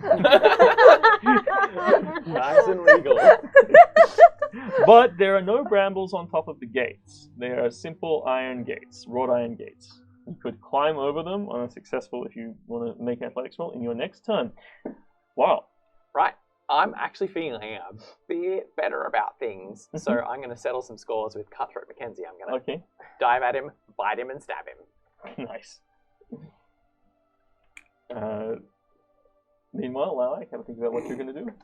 In theory, I'm going to dive at him, bite him, and stab him. I miss all of that. All of that. Okay, cool. Well, unfortunately, Cutthroat Mackenzie is very well versed in survival. The arts of not getting eaten alive by gnolls. Something to do with an episode that happened to his parents. Regardless, he nimbly escapes. Lilac. Okay, so where is he heading? Lars has just kept on gunning it. And Lars running is for the out of my fence. line of view. Is Mackenzie running after Lars? Is he? And Mackenzie what is about the being other? blocked by Warl. And the other guy? Okay. Haggard Bigard is still quite blinded and stumbling around here somewhere. Okay, I'm And going to... being bared down upon by Bolo, who's yelling loudly and brandishing a very sharp and long pointy skewer. Okay, I'm going to cast Eldritch Blast at Mackenzie. Okay. Cool. We can do it. I rolled a 1 12. to twins. No, 13. You had your spellcasting on? Yeah, that was spellcasting. Maybe we Yeah, can't do was it. 13. 1 to twins. Alright, unfortunately, I Cutthroat missed. Mackenzie is made of tougher stuff. Okay, I then use my cunning action to disengage and run towards the... Awesome.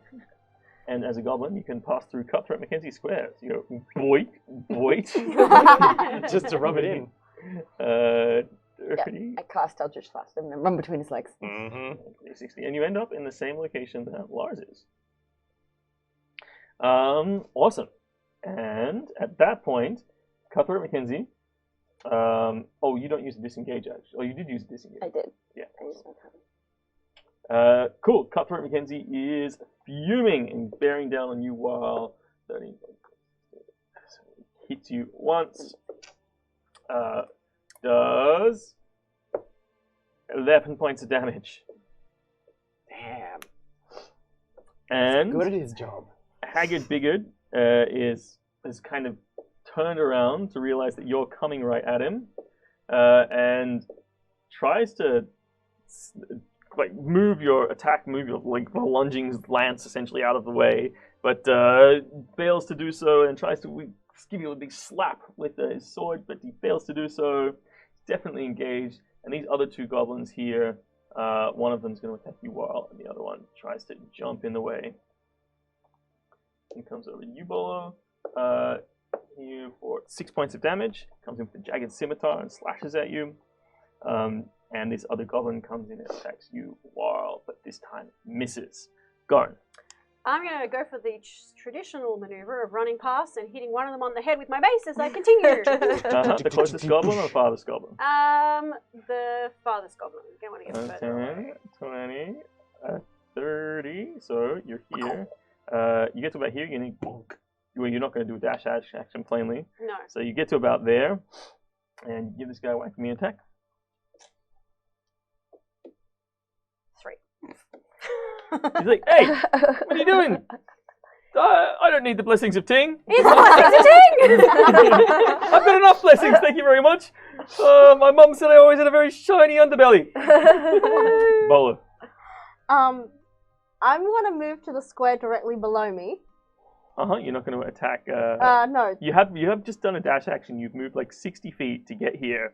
I will give you bonuses to damage if you hit. Yeah, you get Well, what I'm trying to do is skewer the three of them. Oh, okay. So you're going to cut a little circle here. All right, excellent. Give me an attack roll. Onto the fire. Oh, I see it now. Oh, that was noughts and popped. crosses. 23. Oh, Okay, damn. give me a strength roll. Contested. Do it. The Great Bolo! 12. All right. I only rolled a 2, so Okay. thump, crunch. Oh.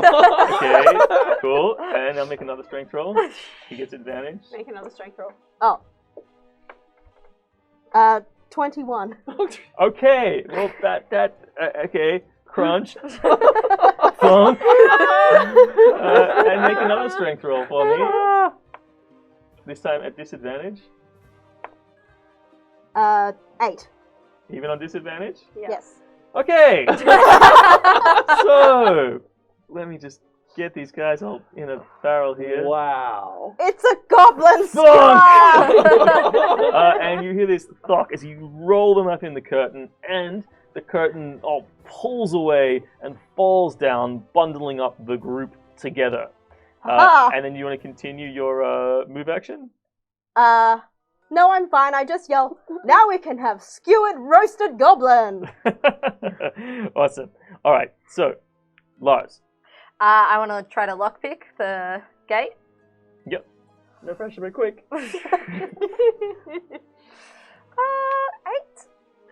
12. All right, you go to pull out your 12. lockpicks. Wait, how's that 12? You're a rogue. Oh, yeah, 12. Because you're a rogue, and so you get +5 to everything you roll. Cool. It's a very, very simple lock. In fact, as you approach the lock, you realize it's not a lock. It's just a bar across the inside of the gate. Pick that. Hooray! Horace Relays would like drape the chain and with yes, the closed lock. you managed to open the gate, and then do you want to continue your move action out Yeah, into the street? and I'll dash. All right, awesome. Do you want to dash back to your old house or in the direction of the city proper? Into the direction to our beautiful new house in the suburbs that we clearly have. Okay, awesome. But you heard, you know where it is. Weren't you there when the conversation occurred? Yep. Oh, to have that knowledge.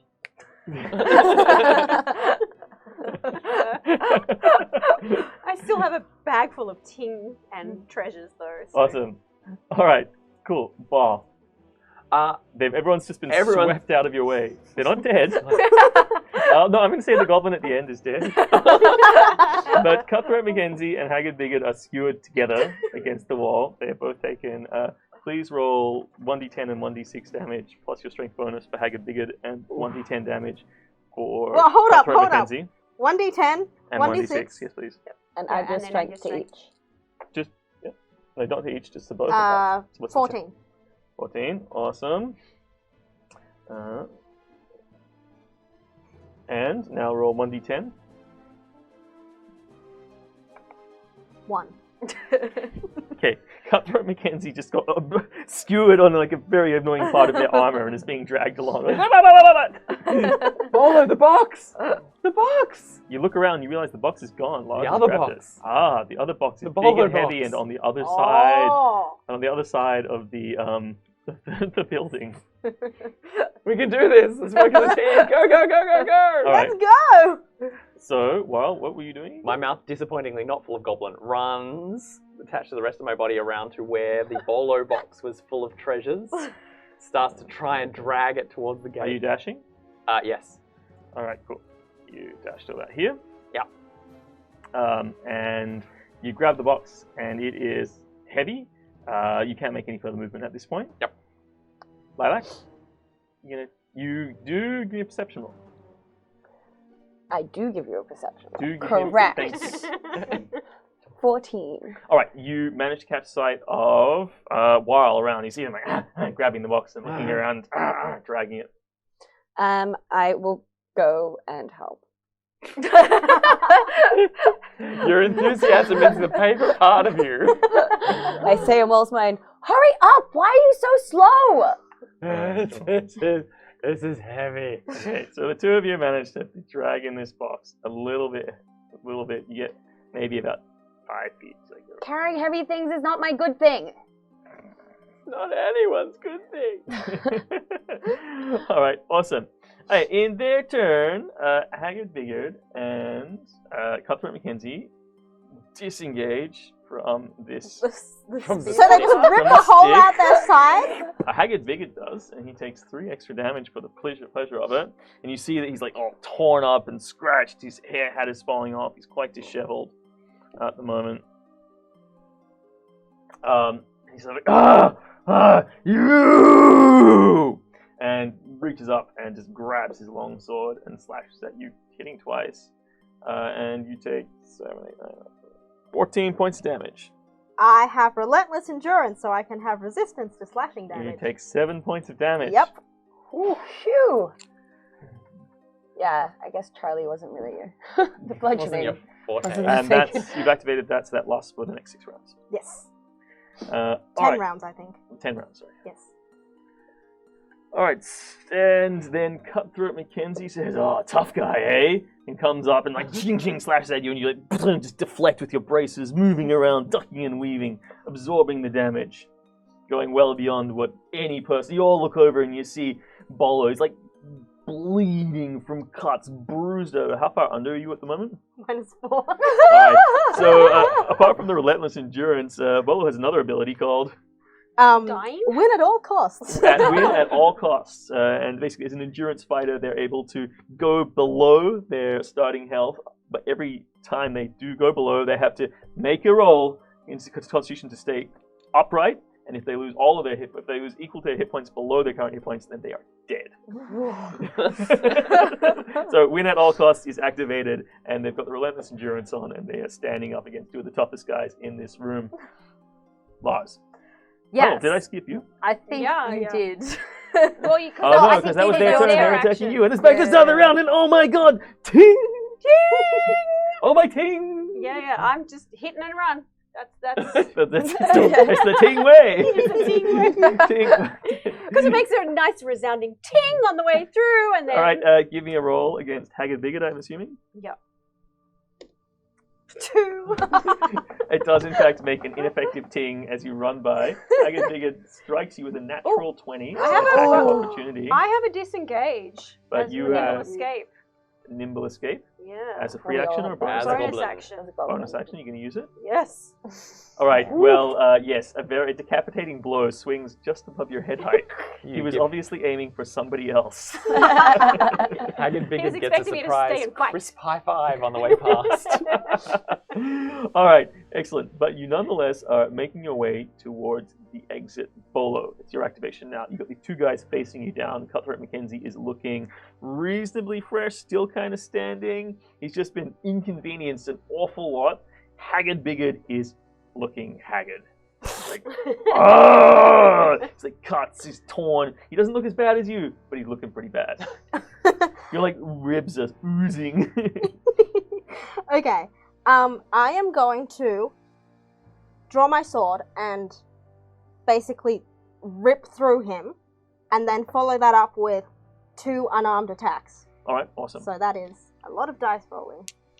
I've played a monk before, I know. Okay, so we have the sword hits for 22, and then 1 unarmed misses, and 15. Awesome. Yep. So the second one hits just. Well done. Okay. So that's Or the 15 hits. 7. So Cool. that's piercing and bludgeoning. I can't be bothered to figure out It's what. alright, it doesn't matter. Okay. Awesome. You like a quick flurry of blows goes in, and he takes a few steps back, squares up to face you down again. Lars, go on. Yeah, I'm Go gone. on. Go on. Lars is gone. Run, Lars, run, Lars. Oh, watch Lars run into the distance. While. Come on, let's go, let's go. Yeah, Follow I'm helping. Mars. I'm helping. All right, cool. So you We're two trying are to get going in to take line your of sight action of together. Lars so I can ask him where Oh, he's I didn't going. roll a con save. And I want you guys to make a strength roll for That me, was please. Well, either one person can make it with advantage, or you can both make one. I'll make it with advantage. But I'm helpful. She laughs all the time. 15. All right, cool. You guys managed to make a normal movement, Yes! and you Wonder get out the twins. gates with the crate. And then, meanwhile, back in the embitterment of this situation, the real fight, the final fight, the showdown. Screw you. Haggard Figured launches in. Man, he misses, this blinging in his eyes. Cutthroat Mackenzie misses. You're like, gotcha. All the other goblins are distracted or dead or fall into the ground, drunk as skunks, or paralyzed by the poison you put in the food. Goran. I've seen them go out the gate, so I'm going to dash after them and help them carry I'm not a cleric.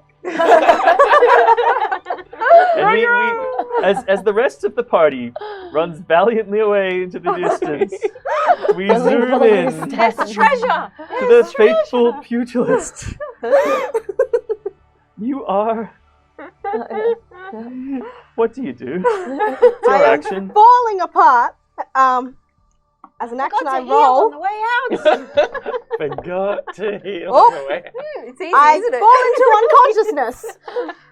Self-preservation tells you how to leave. You like make your endurance roll to stay alive. One more round, one more fight. This is it, and then we fade to black as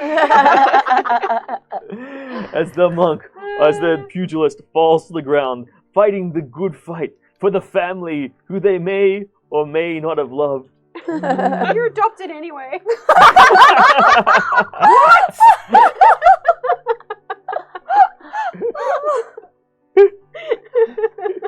And the rest of the party makes it away, carrying the large box of treasures stolen from Haggard Bigger's lair, and more importantly, the small, ornate box containing the Harrow family legacy, the birthright of you all. Yes, even you. And as you open the box at a later date, you discover the shiny, shiny deed to a fancy house in a suburb called Bracken Hall, and also a golden seal bearing the family coat of arms that will identify you easily as members of the Harrow family, and an iron seal of the same type that is used for branding yourselves or your property. And with that, we conclude the first game of Goblins of Zarth, Dearly Departed.